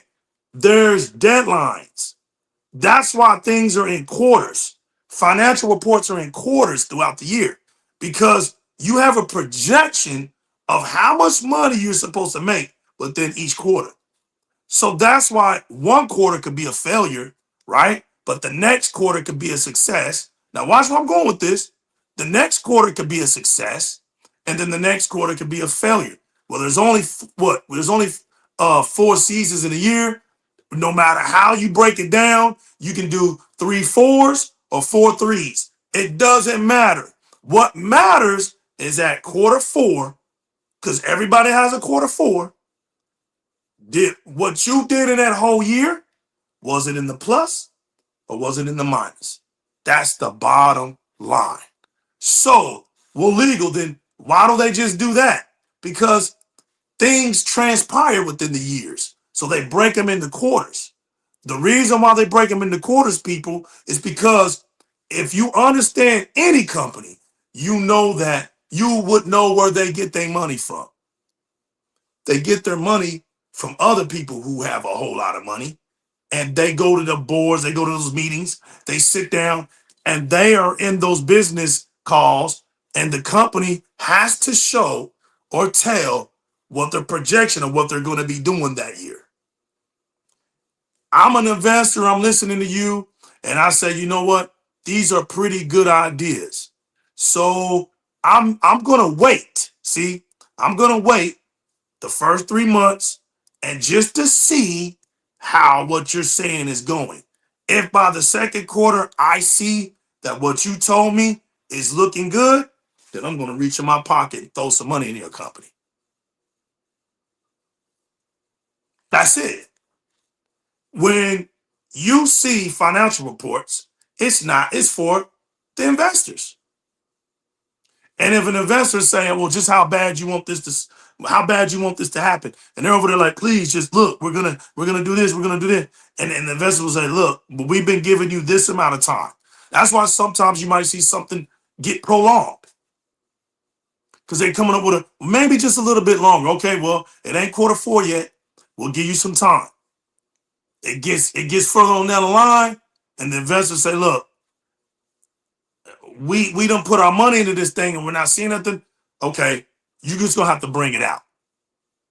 You're just gonna have to bring it out. And that's why you'll see some things come out and it doesn't look done, or it's not heavy marketed. It has no backup to it. Because you have to impress those investors. So within the year, plus or minus, that's all that matters. All I can do is give you a projection and get there. They're not going to be definite. Nobody knows when they're going to get that. But if I keep telling you, you know, we're not going to put out the PlayStation 6, we're going to focus on the PlayStation 5, and months and months and months and months and months and months and months. It's the same thing. I told y'all this. You are the PlayStation fan base. Really, where they're at right now is the PlayStation 3 era. That's where they're at. The same exact thing is being done to them again. The same exact thing. They did the same exact thing with the PlayStation 3. It was a failure. But what did they do? They held on to that damn thing. Selling it for 150. Sometimes it would go on sale for 125. Just so that they can hit that number, so that the ignorant consumer goes, there it is. It outsold the 360 now. Look at that. Success. Look at that. But behind the scenes, the whole success of the PlayStation 4, when that report came out at the end of the life cycle of the PlayStation 4, right? When they finally admitted to everybody and said, we were scared shitless because we did not know just how great the PlayStation 4 was going to sell. Because we were banking that the PlayStation 4 covered all expenses of the PlayStation 3. I mean, they lost billions on that damn thing. And the PlayStation 4 was just the caught up console for all the failures of the PlayStation 3. So when you look at that, it makes you scratch your head and you say, wait a minute. You're telling me that Sony just broke even? You know, got a clean slate, basically? That's exactly what Sony told y'all. They're at a clean slate. Now watch, when you're at a clean slate, you're like this, right? So when we in the 5th year, going into the 6th year, and you're getting reports that the PlayStation 5 is at a 46% drop, what do you think has to happen for them to get a clean slate? There it is. There's not amount of console sales that's going to reverse that. You're going to have to sell your accessories. You're going to have to sell everything make sales on all your expansion products. You're going to have to get some massive sales in your video games. Whatever you do in your live your service programs, all of that has to do exceptionally well to get yourself back on top. You're all going to have another PlayStation for a moment, but this is why that's not going to happen. Let me just tell y'all why that's not going to happen. This is the reason why it's not going to happen. Because PlayStation 5, right, is suffering from something called live service games. That causes the whole studio process to do something that they normally don't do. That means they're going to have to do creative things outside of their norm. That's going to mean they're going to have to do creative things outside of their comfort zone. And so far, okay, I'm going to even go this far. If you've ever studied PlayStation, right, another big problem they copy and paste. Sorrows is nothing more than Returnal. It's copy and paste. The Last of Us is nothing but a futuristic, the Forbidden West is nothing more but a futuristic The Last of Us. Still using bow and arrows.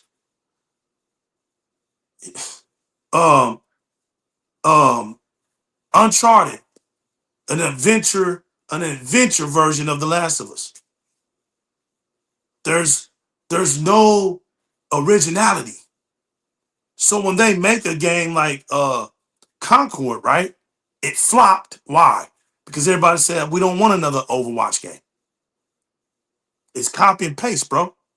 They don't know how to originally make something that's totally new, that's mind-blowing. Look at the New Horizon Gathering. That's gonna flop. It's going to flop.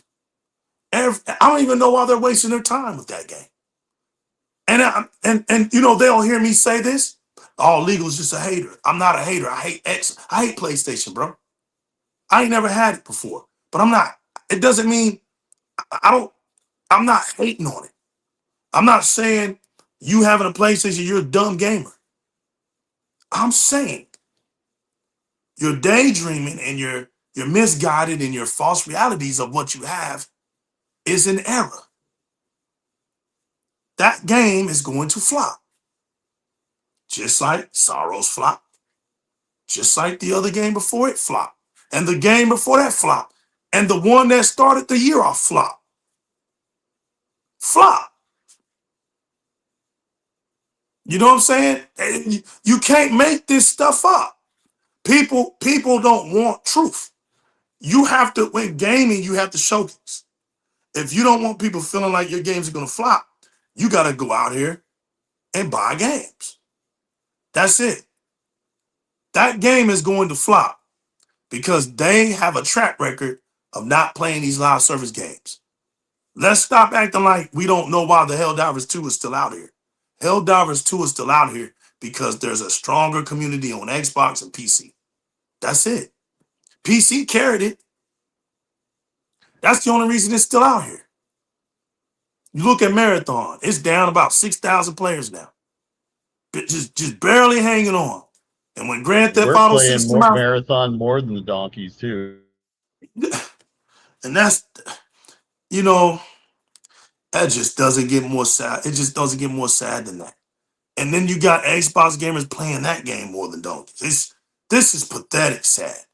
So what do you think's gonna happen when Grand Theft Auto 6 comes out, Wolverine comes out, and all these games come out? They're jumping right off this thing. They're jumping right off this game. And then there it goes. And then and that's it. Because all these other new games are going to take the attention. That's it. It's going. Then they're going to come out with this Horizon Gathering, and it's DOA. Yo, Pyro, my man Pyro, one of the members, one of the big boys, the Book of X, number 13, game is like, the Book of Life, chapter 13, game is like, facts. No, facts, bro. You know what I'm saying? It goes for every platform, right, Pyro? We have to be able to put our investments down on it. We as gamers can't expect miracles when we're not buying games. Nothing's going to happen unless you buy these games. We can sit up here and we can have fun going back and forth with each other. But let's just be for real, right? If we're not buying these games, nothing's gonna happen. Nothing's gonna happen, right? If we're not buying these games, nothing's gonna happen. So you gotta understand, now that y'all are not buying these games, PlayStation is in a transition. Sony's about to make a transition with PlayStation. It's gonna turn it into a flea market. All right? All these people that are talking about, oh, PlayStation about to make a PC storefront. No, they're not. What are y'all talking about out here? They're not gonna put their games on PC. Why? Y'all aren't buying the games. What? Why? Why wouldn't they? Y'all aren't buying the games. They got to get the money somewhere. It ain't from you guys. What do you want them to do? I don't get it. PlayStation only fans are anti-success for PlayStation. They're against it. They don't want PlayStation to truly succeed. Let's say they don't want it to succeed, fam. You can't make this up. They're against it succeeding. They want it to succeed without them buying anything. How does this make sense, y'all? You don't want your games nowhere. You don't want nobody buying your games. You don't want this. You don't want that. You don't want to do this. Whoa! Whoa! The console sales, though. Oh! Like, bro, what is wrong with y'all? Like, how do you? And then Sony's coming out here with all these reports. Yo, we tanking. Sony throwing life preservers out there to the investors. We got you. They're willing them in. We're gonna sell. The buildings are burning. Oh! And the donkeys are down here talking about Forza Horizon 6 is gonna be on PlayStation 5. Man, Rez, next topic, bro. Next topic, Rez. I can't take it no more, dog. You can't make this stuff up, y'all. The building is fell down. There's rubble everywhere. There's smoke all over the place. You can't see. And as the smoke screen is clearing its way out, all you see is the Sony only fans talking about Forza Horizon 6. You can't make this shit up. It's goofy out here, bro. Like, man, I don't know. There's an article that came out Friday from Pure Xbox that says Xbox needs to sweat every detail in winning over frustrated players, says Asha. We've heard a lot from Asha recently about her plans to evolve the brand and address areas that she believes needs fixing. And The Verge has shared new quotes that she apparently told employees at a recent meeting. This is around the same time that Sharma and Booty issued a massive public statement on the future of the brand, with Sharma highlighting the need to fix the fundamentals on console and PC. Here's what she said.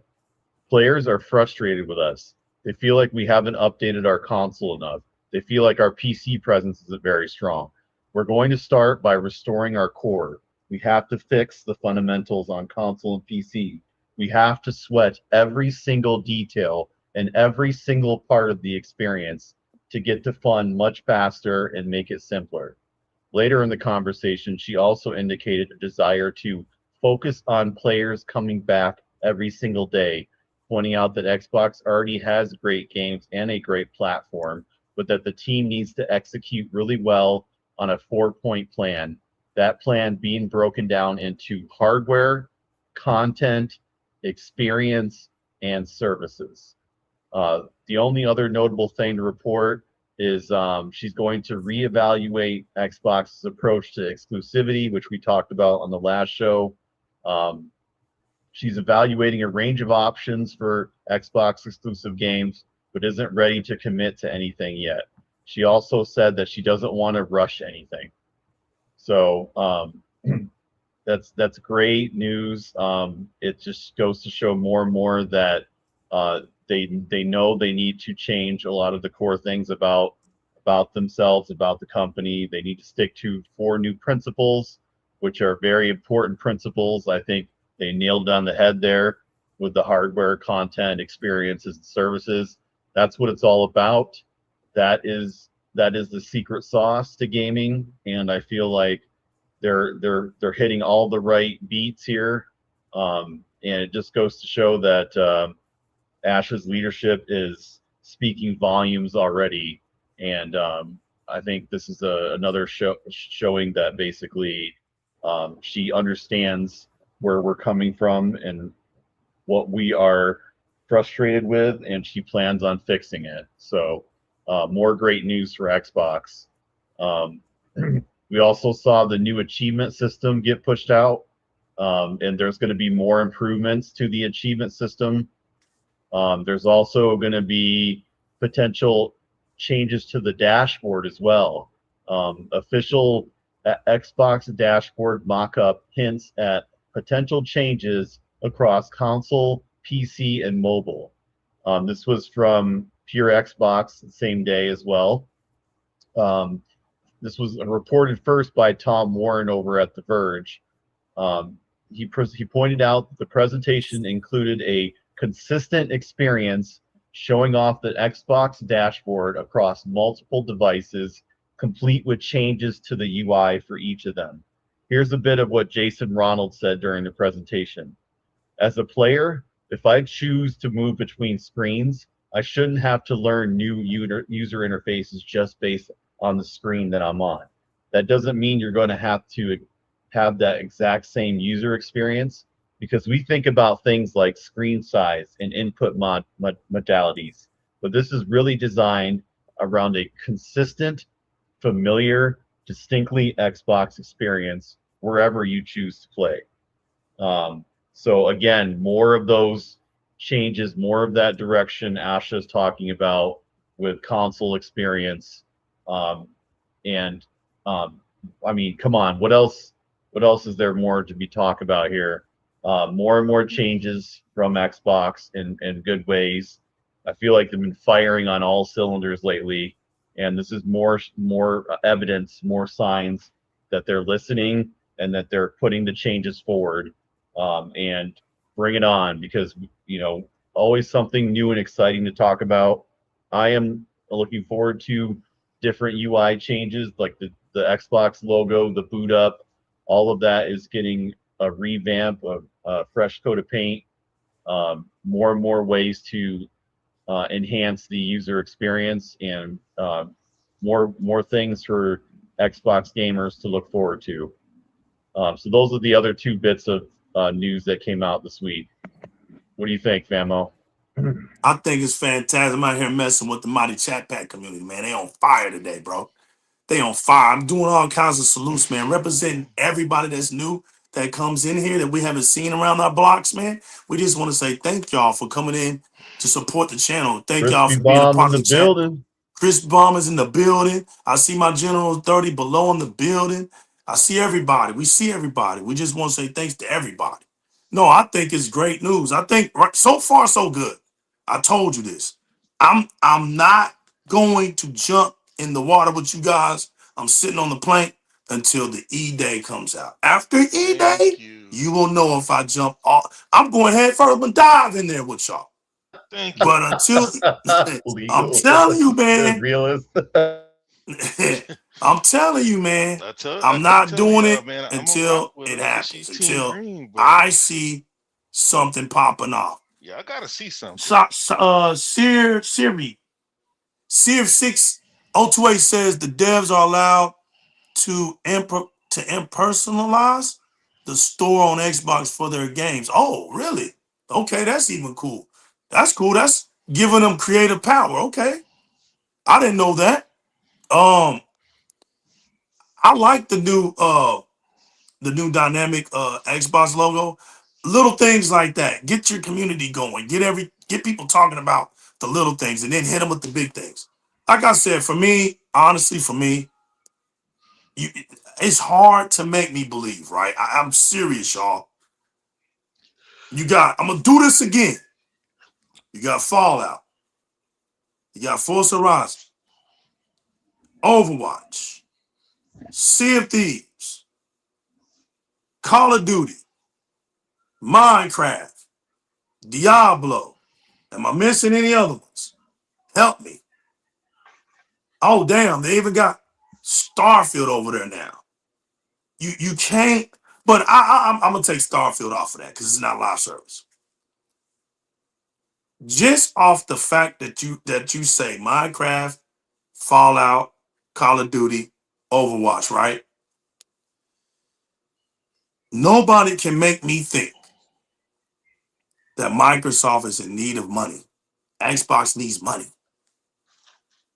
Those are enough live service games, people, that generate enough profit for Xbox to keep pushing out games, whether it's through their first-party studios or through their third-party acquisition studios, and they push them out as publishers. Nobody can make me believe that they're struggling in that department when they got damn near 7 games out there. Six of them are live service games. Like, I'm not being fooled by that. So when I'm thinking about what you said about Asha's comments, right? I'm gonna do this again. I truly believe the language of the Xbox fans, right? The true ones, the real ones. They know that games like Fallout and Overwatch, Diablo, they were already great that's right, it's not a live service game, Yobi. No. That's right, I took it off that list. Starfield is not a live service game. Correct. But nobody's got a problem, right? The beautiful thing about the ABK deal was that Microsoft bought fantastic third-party games right off the top. They were already on multiple platforms. So for the fact to stay on multiple platforms, it's not really a big deal. I think general, true and tried Xbox fans understand that principle, right? And from there, the publishing side of Microsoft with Xbox is validated, right? But when you're talking about the identity of your console brand, right? Because listen, it's a console, it's not a PC. It's a console, it's not a PC. I'm not going to be fooled into this hybrid thing either, because I understand that Microsoft in the beginning should have done that in the beginning. The 360 should have already been what the Helix is. 360 should have been. That's how far off we are. So I was never like 100% into just the console of the Xbox. I always thought, damn, Microsoft has that PC strength and that console strength. They need to go ahead and integrate that thing. Way back then, they need to figure out how to make the elements integrate, because that's the power of Microsoft. They're new to the console space. They're old to the PC space. They're old there, but they're new to the console space. With this console, Helix, that's coming out, that's going to be integrated with PC experience, right? You're bringing something that you can build pillars off of. The problem with Xbox is identity. You have, in order to have an identity, you have to love yourself first. In order to be able to love and spread love outwardly, you got to know how to love yourself inwardly. You got to know how to treat yourself right. That's how you'll know how to let somebody else treat you. If you're out here and you don't have no self-respect for yourself, right? You're trying to sell yourself out here and you don't have no respect for yourself. How the hell are you going to make any money? That's like a stripper going to a damn new stripper building, right? With the requirements of being fully nude, and want to go in there and keep her clothes on. At the same time, in her mind, thinking, I'm about to get hella tips tonight. That's Xbox right now. That was like what Xbox was doing. But now that we're stripped down to the core value of what Xbox is, you have nothing to hide no more. Everybody sees you, right? You have to start from somewhere. And you have only these iconic games that everybody in the world has attached themselves to. Imagine if Nintendo lost something like Mario and Luigi. Imagine that. That would be catastrophic. That Nintendo won't have no identity. Star Fox ain't big enough. Zelda and Link ain't big enough. Samus is not big enough. Donkey Kong is not big enough. The Mario Brothers are Nintendo. The whole world identifies Nintendo off of that.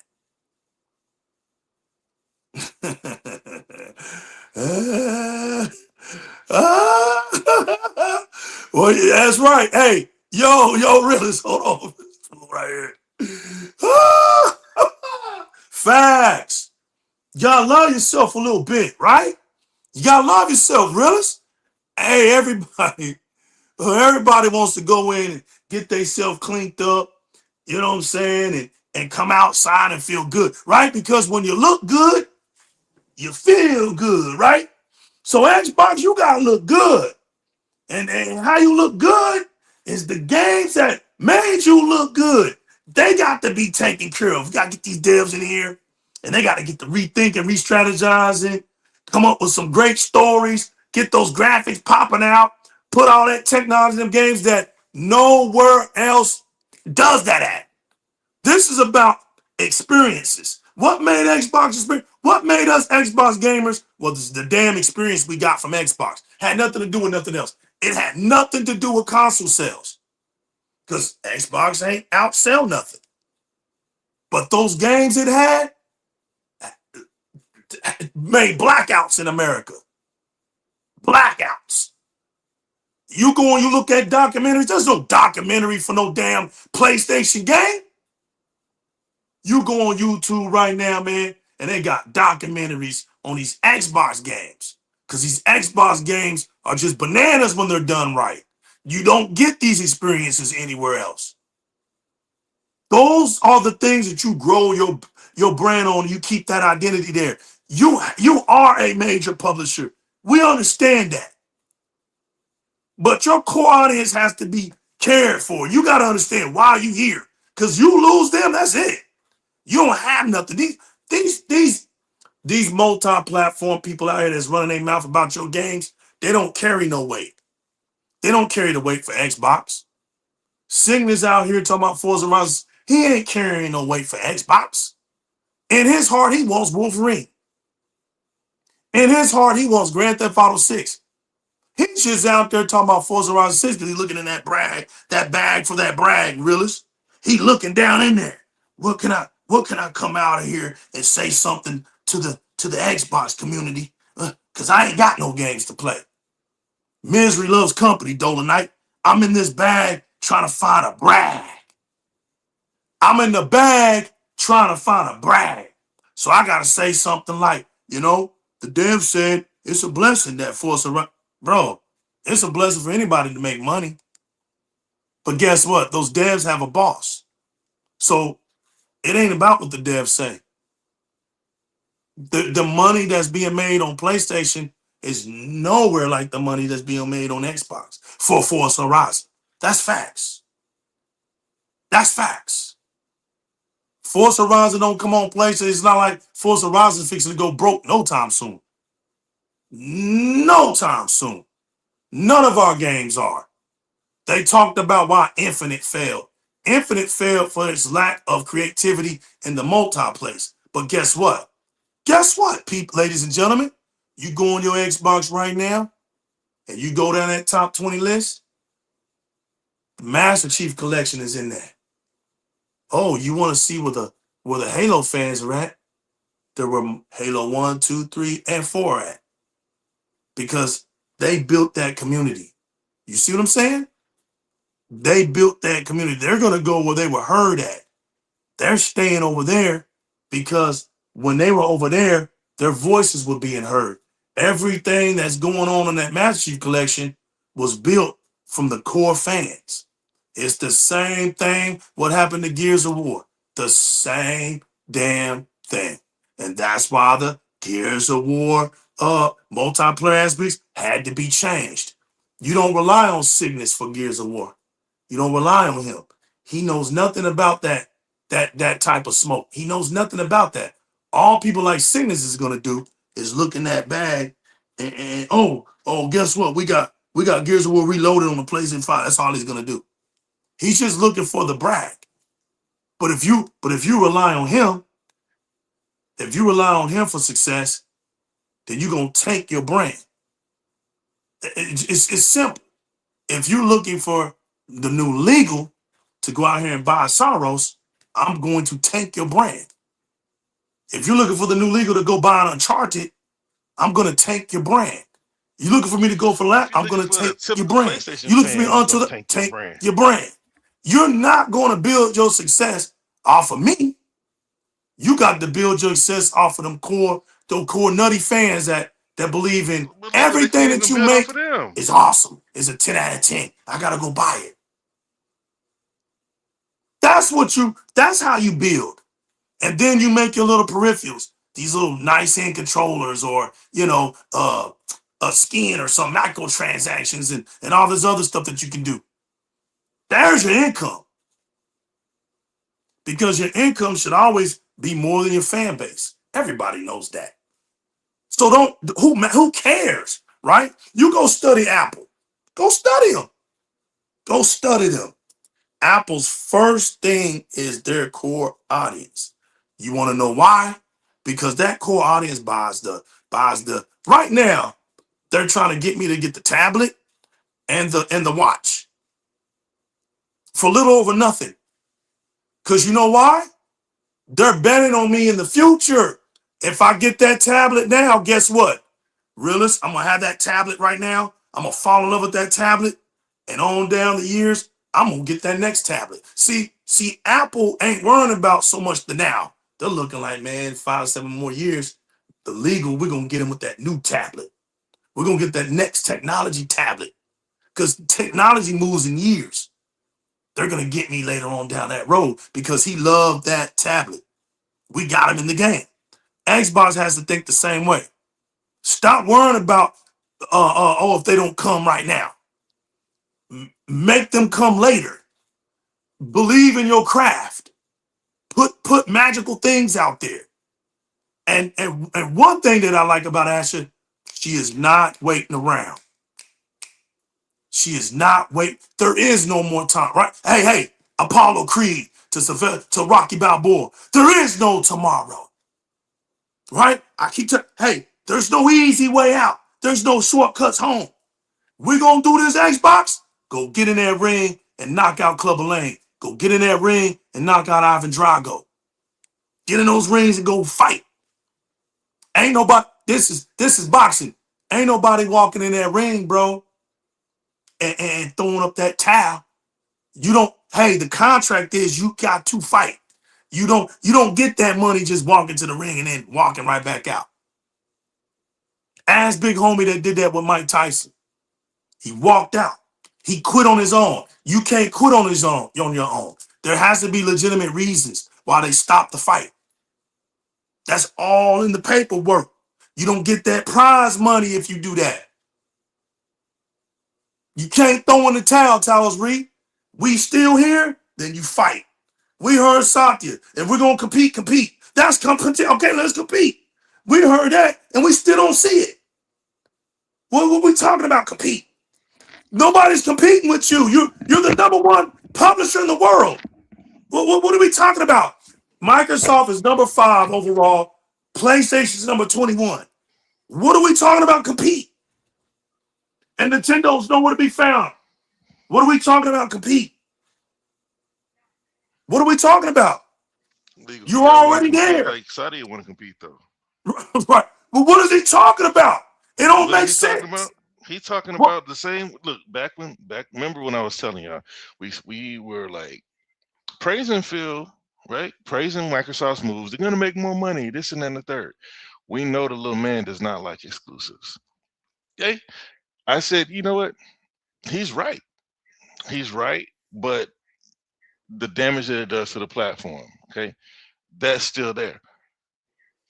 But if you want to compete, you don't compete by walling your games away from competition. The way you compete is whatever the game they drop. Like I always forget what PlayStation drops. Oh, Helldivers. You put Helldivers out right on side of Gears. Let's see who comes out on top. The same way third party been kicking PlayStation and Xbox butt on their own platforms. That's what competition is, right? You can compete on console sales. Great. Let them sell console sales. Because when Resident asked me to jump in earlier, I was locked out. I couldn't get out of the chat section. So I ended up trying to get out and come back in. But we talked about all this stuff way back when, probably like 2 years ago. The problem with PlayStation, the problem with Xbox, they have a growth problem. You addressed that a little bit. The problem is growth. You said 300 million. Okay, we'll go 300 million now.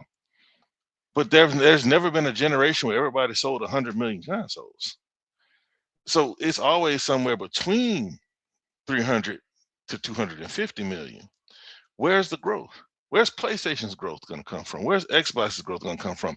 But the thing is, Xbox has a growth initiative. They're trying to enter into new markets. They're trying to introduce gaming to gamers through different means and methods.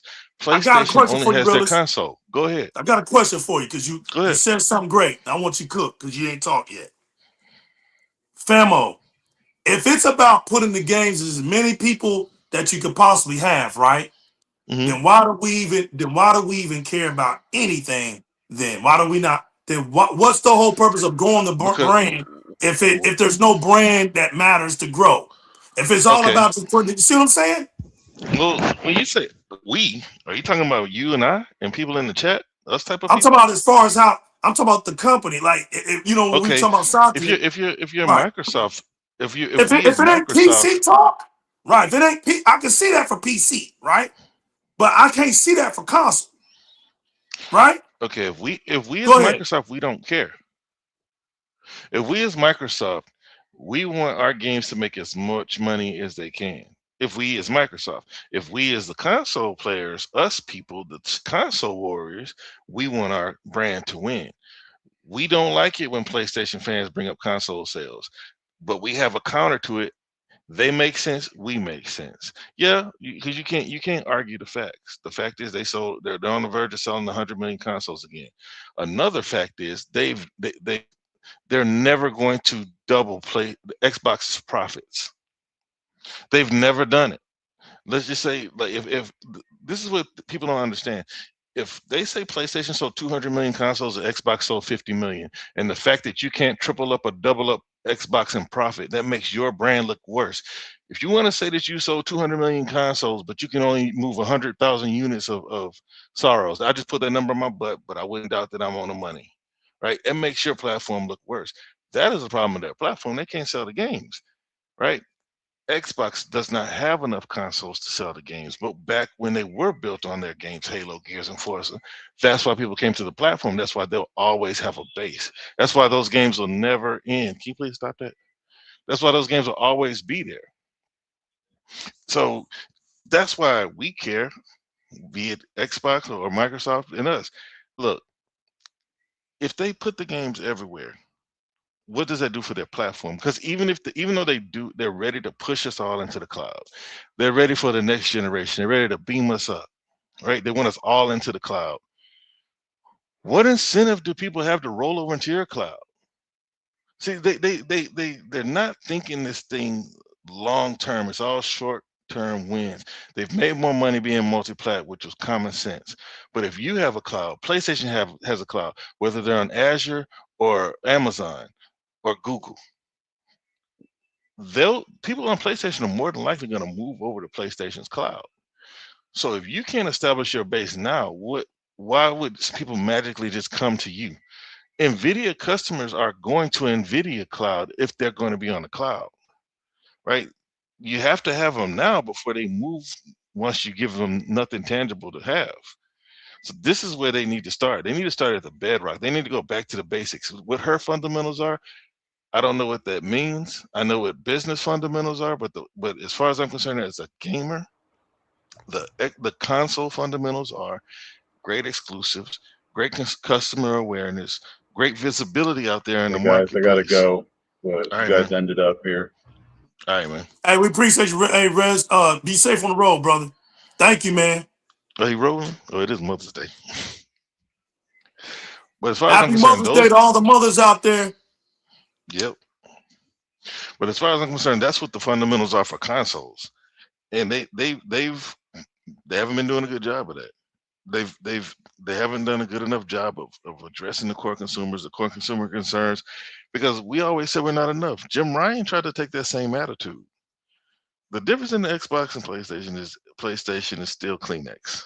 They're gonna sell the consoles, but are they getting people who are what I would consider good customers?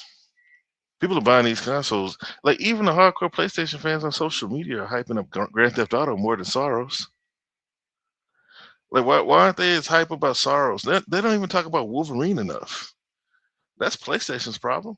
They've done such a good job attaching themselves to other people's property that their fan base doesn't know who they should really be rooting for. And all these years we've been saying that, you know, exclusive sell consoles. Exclusives did not sell PlayStation. It hasn't been selling Xbox for a while. Since back when Halo and Gears was like top dog out here. Best third. I mean, Gears will always be, because I don't think anything touches Gears. But as far as third party cover based shooters are. But Halo, as a first party, has plenty of competition out there.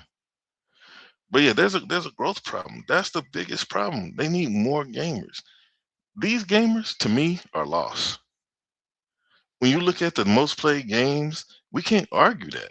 When you look on the top 10, top 20, and you see all these annual releases and live service games, that is a problem. That's a problem because there's not enough people playing. See, like when you compare that to like a Steam, I think Steam has like 350 million users, 100 million monthly users. They have a they have the same same three Steam games. Well, I think Dota, CS:GO, and then the one we have it's on PlayStation now, PUBG. Like those are going to be your top three games. But when you look beneath that, you see a whole bunch of different types of games out there being played. When you look at the consoles, we're all playing the same games. Because honestly, I think Xbox is finding a way to kill PlayStation and make them get down. I agree with Rain G4 just said too. What'd he say? Microsoft has to get ahead of the negative news about Xbox brand. That's another one. I Well, then totally what is agree. what's the negative news? That we don't have no games? Oh, like there you go. Stuff like this. Any negativity, right? Any negativity. Well, I mean, Usher's finally doing that. You know what I mean? She's finally like, and she's calling people out like Sean Layton. Hey, let's have a talk about it. They'll never take her up on it because they're used to just because the thing with this social media thing, you don't have to have facts backing what you say. You can just say something, and then the people who are PlayStation fans are just going to ride with it. When it comes to Xbox, then everybody wants to find a source. But the bad news, to me, they don't put Xbox out enough. They don't market it enough. You don't see Xbox out there enough. I don't watch a lot of TV, but like even in stores, like Xbox needs to be in people's faces just as much as PlayStation puts themselves in people's faces. People really think that PlayStation is better, and they don't do nothing but play Fortnite and Madden on it. That's just the perception. How did that happen? They need to get to the root of that. I don't know how it happened. I never thought about it because it wasn't DRM. Because the common gamer does not care about DRM. It wasn't TV, because the common gamer does not watch these shows. Xbox won the PlayStation or the Xbox 360 era because PlayStation screwed up. They just didn't know how to take the baton and keep on running. They gave it right back to PlayStation. PlayStation hasn't given them anything back yet. Now, if they keep going up on the prices, and if somehow Xbox can get inventory on shelves and Yeah, at it a lower forces them. price, Right. that would help Correct. something. But like when PlayStation came out with a console that was twice to 3 times the price, that was an easy pick for consumers. But Xbox didn't do anything special during the 360s. Like once it fell in their lap, they just ran the Sony playbook, buying timed exclusivity, bringing all the games from Japan and making them exclusive, paying for exclusive. That was the only thing they did. But that should have been the generation when they started buying stuff. That should have been what they did versus just going out and just running Sony's play. Then when the Xbox One comes out and they got all these good games at the start of the generation, then it's a power issue. Oh, PlayStation's more powerful. Yeah, but where your games at? Then the One X comes out. Xbox gets the power back. Then it becomes about no games. Because the beginning of last generation, it was the indie station. Xbox needs to somehow look. People say that PlayStation is buying them. I don't doubt it because a lot of them you can see who's sponsoring them, like Eurogamer and stuff like that. Hey, it all depends because I can see how Xbox is ready to move on. They're ready to get away from hardware. They're ready to look, but they will sell the hardware. They want to get you in the cloud. They've been, what is it? Phil Spencer said tens of billions of dollars they've invested in the cloud. But everybody's not ready for the cloud, so you can't push everybody. But since you can't push everybody into the cloud the way you want to, get them invested in your name and hardware now, so that when you are ready, when they are ready to move over, they understand what you are, what you stand for, and they have faith in your brand. Phil Spencer said some things that everybody knew. Last generation what is a kind of tough generation to lose. People have libraries, but my argument is the argument is mostly live service games. Let the hardcore stay over there. But if you're trying to fight for these casual gamers that just want to come over here and play Fortnite, do you really want them? That's why I think that they're between a rock and a hard place, trying to figure out what they want to fight for, how they want to present themselves, who they want to fight for. But y'all keep talking. Well, you said you're gonna wait. I've already told you. I'm gonna keep telling you. I'm gonna wait to see. She's saying things that we've been talking about for years. Y'all think she just came up magically? Oh, she's hearing, and Xbox hasn't been hearing. Xbox been hearing. They just figured, hey, we don't have to do it yet. But once they started, they're setting a precedent, right? Or we're gonna, because I always said the console is moving towards like a cell phone model. Like we're not gonna have these 8-10 year console generations. They're gonna start moving faster with technology, right? Cloud is gonna allow people who are too far behind to keep playing. See, cloud is gonna be a slow integration. It's not gonna happen as fast as Xbox wanted it. Look at Google. I agree with that. You agree with me or somebody said? I agree with what you said about the cloud. That's exactly how it's going to be utilized. The cloud is going to be utilized for those who can't keep up with the hardware, which is a beautiful plan because that's a problem right now. Yeah, because like what they look, it'd be easier to get people involved. I'll just say this, Willis. This is how I know what you just said is true. We just did a giveaway last month, right? To the guy that had the child, right? He popped up having a newborn son, right? He literally told me, he says, man, I have an Xbox One. He said I was gonna get an Xbox Series S. He says, but my wife ended up getting pregnant and everything, and I'm focused on putting the money into my son. Whoop-de-whoop-de-whoop. He says, so I'm gonna be, he says, but I do Game Pass. He said, with Game Pass, I'm able to still play my Call of Duties and play the games that are new, that are not even specialized for the Xbox One. He said, because I get to play it in the cloud. He literally told me that. I get to play it in the cloud. So he says, so that helped me where I now have to focus on it. But he ended up getting his his bonuses from the job and was able to get him a success. So he's good now. But he said that's the reason why he held on to the Xbox One and didn't rush, because he's still able to just play the games he had from the cloud. So I know what you're saying on that is true. And there's millions of people like that. Millions of people like that. On top of the fact the cloud helps people who are in regions where the hardware isn't being sold. They don't have the market for the hardware there. A lot of this cloud stuff is able for them if they don't have big big TVs or monitors. You know, they're able to they got their phone. Well, they're able to get the subscription through that. They're able to hook their phone up to a bone or something, you know, and they're able to play. It's all about just trying to get people to play, y'all. That's where the true expansion is at. It ain't multi-platform. Multi-platform is greed. That's money. Anybody can see that. But the problem with the multi-platform strategy is this. If you're not being like PC, then we don't get it. If you're going to be multi-platform, be multi-platform. Don't be straddling the fence. Be what you, if you want to be multi-platform, then make the rules PC and we'll just get through with all of this, right? But we know that there are significant differences between a PC and a console. We know this. Nobody's out here promoting their rigs. You don't see TV commercials about certain rigs. You don't see gaming commercials about rigs. You don't see gaming commercials about keyboards and mouses. You know why? Because all that's preference. There's hundreds of them. But guess what? There's not hundreds of. Realists. Guess what? There's not hundreds of. There's not hundreds of different Xbox controllers, right? You either going to get the original Xbox controller, a special edition customized controller, or the elite versions.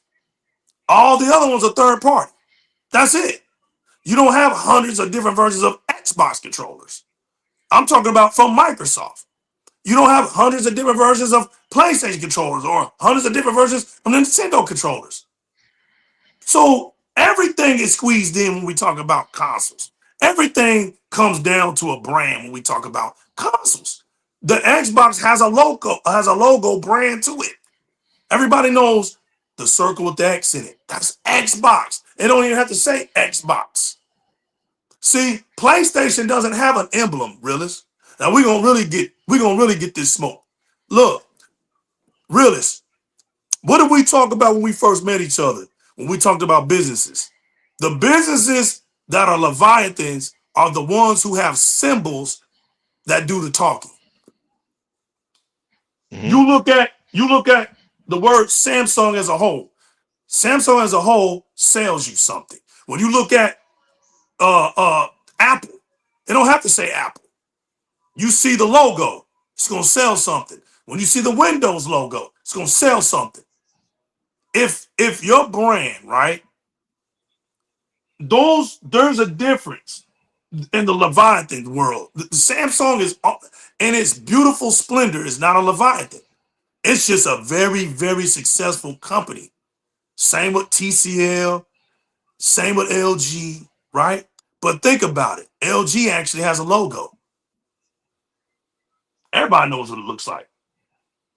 TCL don't. Samsungs don't. What's the other one? Oh, the Bravias do. But look what happened to the Bravia. It just wanted to be. It was a wannabe. But when you look at Leviathans, right? We talking about Leviathans. There are symbols. And the symbol alone sells the brand. Nobody's confused about it. When you look at what Xbox has always sold that symbol.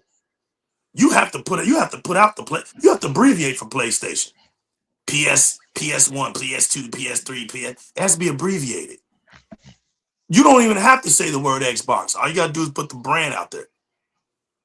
Boop, there it is. Everybody knows what it is. Now you gotta say Xbox. So when you think about PC can be millions of things, right? It can be all those brands from Hewlett Packard down to what is the E-machines. It's whatever you want to make it, whatever you want it to do. It's customizable, right? You got the Acers. You know what I'm saying? You have the BenQs. You can't do that with consoles. We know these things. So the console has to be a place that gives you something that you say, you know what? There's a reason why I buy the console. There's something about it, and that's the selling point of it. If you take that selling point away, everything automatically becomes PC, which is a personalized computer for this stuff. But I always told people, consoles are PCs too. Personalized consoles. What are we talking about? Hey, video games are not made unless they're made off computers. What are we talking about? These things are not, this culture is not that much separate. It needs each other. It thrives from each other. It's not like a console and a PC is like these foreign entities.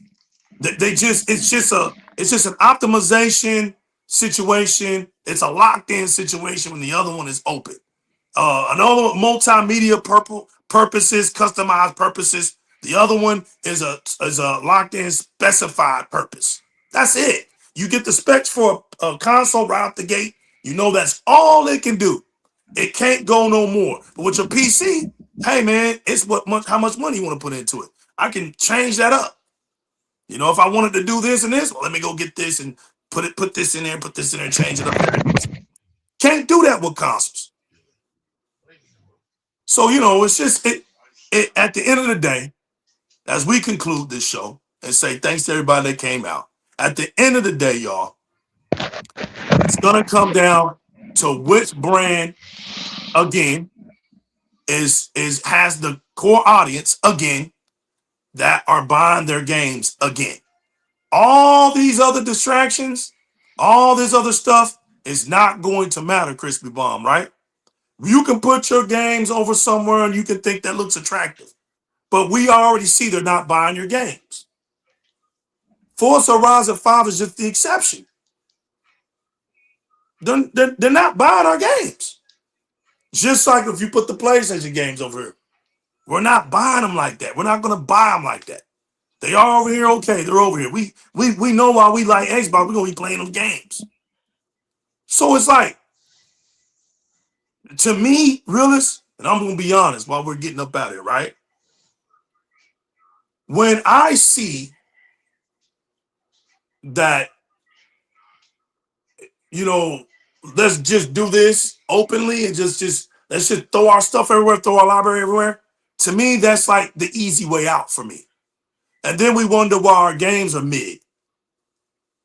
When you challenge what you make, right? When you challenge what you make, you're able to push the envelope for that device.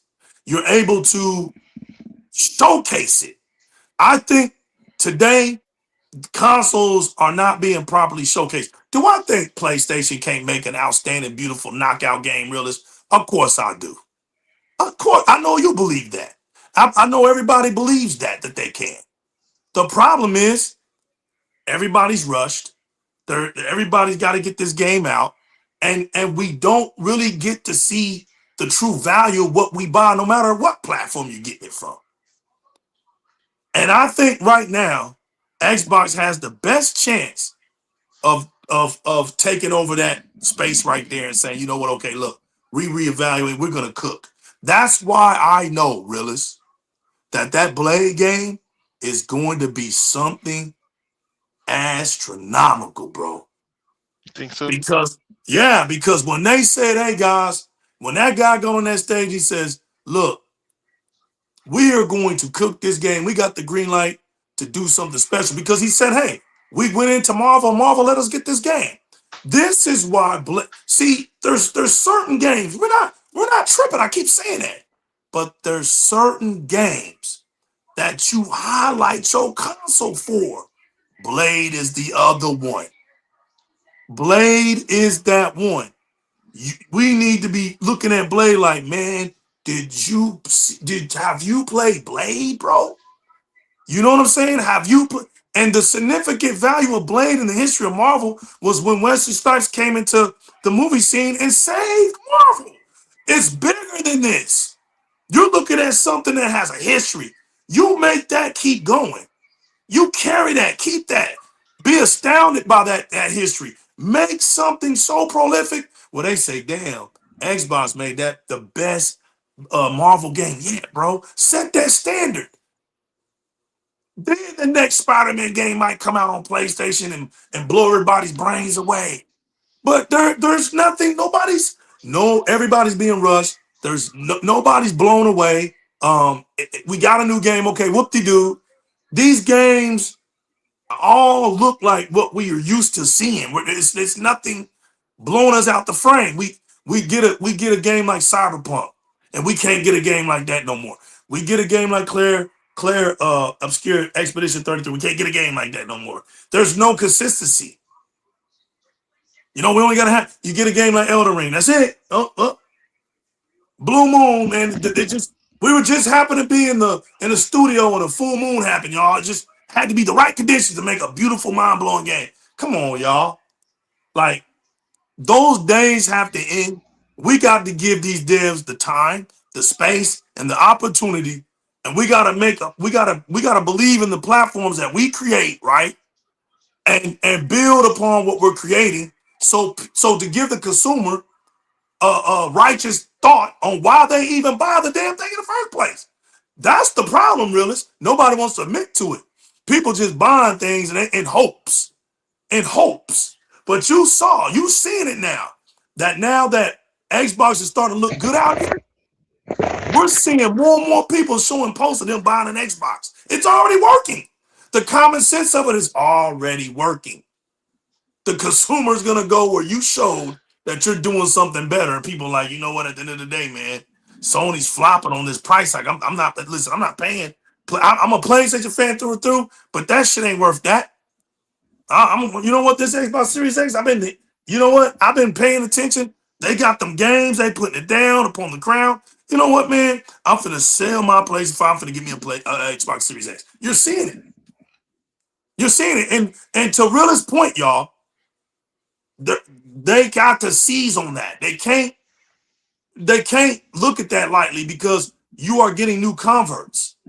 That's what happened with the 360. So we're seeing it. So Helix, don't drop the ball. You can't drop the ball this time. We already made shows about this. Realist knows. He's been on this. He's been following me for years. He's heard me say this. Xbox dropped that ball and lost the 25 to 30 million PlayStation fans. Think about that. And if they wasn't fans, they were independent gamers. 25 million, y'all? That's a lot of people to lose. A lot of people to gain. Those same gamers, if they're around, you can get them back because it's all about what matters to them. Where they feel like they're gonna get the deal. They're not solid fans. They're just going where they get the better deal. That's the independent gamer. So look, be content, right? With the numbers are not gonna be like we said, the numbers are always gonna average out somewhere. But guess who ain't hit that yet? Guess who ain't never hit 100 million in a lifetime? Xbox. Okay? So Xbox got something to prove. I don't care about Nintendo hitting that. I don't care about PlayStation hitting that. That ain't a big deal. The big deal, everybody's going to know, right, that Xbox put up those numbers. Now let's be for real. I think realist, before we end the show, 100 million Xbox console sales, that ship sailed off a long time ago. Xbox ain't gonna hit no 100 million no more. They failed. Xbox One was supposed to do that. They flopped on that. The new metric, realist, they're not gonna sell 100 million Helixes. Right? They're not gonna sell that. Helixes. Okay, y'all say that like PlayStation's console is not gonna be $1,000 too. No, you missed that. I already talked about that. Look, they're not gonna sell that. You wait till you go back and watch that show. Boy. Look, if I had to bet, I would say that they aren't. But you said they can't. I'm saying they can. Okay, but I'm saying they won't. It ain't even. Can they? The possibility is there, right? But it ain't gonna happen. That ain't gonna happen. And realist, I already spoke on the PlayStation 6. It's realist. I'm gonna tell you right now, bro. Your boy already said it's doomsday. It's doomsday. Cygnus came in here. Look, Cygnus came in here, got talking about 100 million console sales. I said, I dare you to say that next generation. I dare you to say that next generation. Realist, you are listening to your homie say this right now. Put it down, mark it, date it. Doomsday has already occurred for the PlayStation 6. All right, the 100 million. If PlayStation 6, realist, is $1,000-something, go ahead and dig the grave now. Start digging the grave now. Okay. Don't, because the metric is definitely, this is when PlayStation fans become saints. You think they dumb? They're not dumb. They're just getting their way. When they see that PlayStation 6 can't sell, they're gonna start saying, "Yeah, the console sales don't matter." Oh, you got wise all of a sudden. The console sales don't matter. Well, you still ain't got no games for it. Those games ain't coming no time soon, bro. Nobody's gonna buy that intergalactic game. That's the last flop. That's done. You flopped out. That's what I'm saying, right? You can't. You flopped out. You don't think they're gonna support what's his name? Druckmann? Right. Flopped out, realist. Mark my words. You my witness. Okay. All right. All right. Put it down. Look, flop. So they end the generation with flops. That's what they're doing. Wolverine won't flop. Wolverine will do well, but Wolverine's not gonna do nothing for him. It's over. You know, the 46% has already told us that. It's not a live service game, so it's a one and done. When the game stops being played, the money stops being made. So that's it. You can tell us the initial sales report. That's good. Nobody's down in that, but the longevity money stops. So that's it, and it ain't gonna. When that longevity money stops, that's it. Done. Intergalactic flop, and then it's waiting game for the PlayStation 6. It's going to be a waiting game. I'm gonna say it right now. Sony, I already know you're scared about that price, and you have every right to be, because you know your fan base don't put that money out. Me and you talked about this, realist. The day has come. Sony, you have a decision to make. Sony, do you have faith in your fan base? Sony, can you put out a product that matches the specs of the new technology era and say they're gonna buy it? So we already see this in the handhelds. The handheld, you got one handle out here, 1,500. They don't even give a damn no more, realist. Put that bitch out there. Right, really stop, man. Put that bitch out there for 1,500. Shit. We done put the RZ8 for 500 in that damn thing and 1,500. They don't care. They're It's going not all that they out. don't care, bro. The subsidy is dead. Right. I mean, the article came out and it's like everybody forgot about it. AMD is not taking shorts anymore. AMD feels like, and I agree. I don't blame them. I always wondered, like, how did they get them to do it? Because back when Power On came out, he said, we're going to tell Microsoft that we're going to get into hardware, the worst part of the end, and we're going to try to get one of these manufacturers to do our consoles. Why not just go through Sega, right? So they like it's acknowledged, like that is the worst part, the shortest end of the stick, right? So subsidy is dead. You look at well, Nintendo never really did subsidy. Xbox raised their prices. PlayStation's raised their prices. I remember when the way Satya explained how they lost money, the way he said it, it irritated him. It was like it irked him that they sold the hardware for a loss. When Apple's selling their phones for profit and making more money than them in gaming while doing the least. Like Right. when he said that, I heard it in his voice that he was irritated. That's why I'm not surprised by this lack of subsidy. But before this generation even kicked off back in 2020, I told y'all on this show, it was when we used to have a bigger regular panel, and I said, bro, y'all, you guys, it's not going to affect y'all because y'all going to buy the console day one. I said, but subsidy is dead. Nintendo showed them all the way that the market will support you and you don't have to lower prices. So get ready to see the prices not drop throughout this generation. Now, the prices have gone up. That I didn't expect. That I didn't call. But I did call we're not going to see these prices go down. Now they're not even wanting to deal with subsidy. You got the Series S is almost $400 now, or over $400 in some places. So it is what it is. But you guys like saying, "Oh, the Xbox is DOA if it's over 1,000." PlayStation's DOA if it's over 1,000. Then Bushido Right? in the building. Gaming is DOA if these consoles are $1,000. But these people got to play Fortnite on something. So what are they gonna do? Fan mode. Yup, I hear you. You right. What are they gonna do? So another thing too, they've been building towards this. Xbox and PlayStation. They both have credit cards. They both have partnerships with crediting banks. And if if your credit is that bad and you don't have the cash, you might need to reprioritize your life. I mean, y'all, Like for real though, seriously, it's bad out here.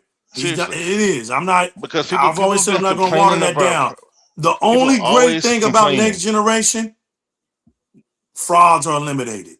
They don't come next generation. We won't even have to worry about fraudulent activity. They're gonna stay behind. They're done.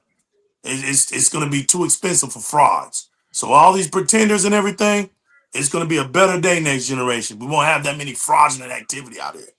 Look, I just want to say this, man. Shout out to Realist for coming in. Know he had a busy day, man. Shout out to Spark 117 out there doing what he's doing. Shout out to Realist, Resident Gamer for reading out the news that I sent to him. And thanks to everybody in the chat, Pat. And the members today that showed in, man. Thank y'all for coming in. Everybody that was new here today, double shout outs to you. 21 gun salute to all of y'all. To those that were international, we love y'all. Thank y'all for making us international. To all those that know me on the Twitter world, on the Xboxes, shout out to y'all too, my family out there, man. Y'all know who y'all are. I go by the name of the new legal. Listen, man, and this is Di-RRec Gaming. We don't take them chains off and be tucking our chains for nobody. We ain't out here being ashamed about what we represent out here. We ain't fronting for nobody. We real Xbox fans, and we don't care how you feel about that. Yo, we even welcome PlayStation fans in here, Nintendo fans in here. As long as you act like you got some damn sense, you can sit in here with the community chat pack as long as they like you to be. I can't tell you, they might lose their minds and kick you up out of here. That's up to them. But if they showing generosity in their hearts, you can stick around. Just ask sickness. But we come here to do one thing and one thing only, and that's to tell the truth, the whole truth, and nothing but the truth. So help us, gaming. We know that some of y'all like that. Y'all hate that truth over feelings talk, and we know y'all gonna run and hide your head under those pillows. That's cool and all. You can do that. But we told y'all what was gonna happen. It's gonna happen. Don't worry. It's gonna happen. What we say here is gonna happen. Man, And why you then pointing at people it'll be again? over soon. It's over when on PlayStation 6. That's it for you. The console sale talk dies there. And when it dies there goes the whole donkey community. The rhetoric dies in PlayStation 6. The rhetoric, y'all mark my words. Put it down in the calendar. Mark it right now. PlayStation 6 will not sell 100 million. That's it. If it's 100, if it's 1,000 some dollars, bro, mark my words. That's it. It's just it. Hey, Because legal, you give just us in stepped the hey, yourself in the legal. ring where you knew damn well you don't belong. The same Le- effect that's happening with the Switch 2 is going to happen with the PlayStation. The Legal, give us PlayStation give a 6 don't condensed version belong then. in a $1,000 price tag era. In that ring, it don't belong in that ring because it don't have the incentives that make sense as to why it is. That's going to be its problem. Look, man, it's about gaming. It's not about being personal. We don't care what your mom and dad look like. We don't care where you live. We don't care what kind of job you have. We don't care about none of that. We come here to talk about gaming, to bring the streets back to gaming and gaming back to the streets. And on top of that, just remember this, man. Keep it gaming no matter what you do. Because when you don't keep it gaming, these consoles don't sell. These games don't sell. These devs don't have a job. The industry's in shambles. So it's all up to y'all. We can do all of this all day, but you got to reach in that wallet, pull that money out, make it happen. Actions and gaming speak louder than words. In the meantime, y'all stay safe. Happy Mother's Day to all the real mothers out there in the world, all the sweet Sadies out there, all the beautiful mothers of the world. We want to commemorate y'all on this show today. Thanks for y'all coming out on Mother's Day. Represent the Xbox community. Shouts to all y'all's mothers, whether they're here or not. Shouts to all those sweet ladies that bore the children around this world. This is the New Legal. Represent Di-RRec Gaming. And we out of here. Peace!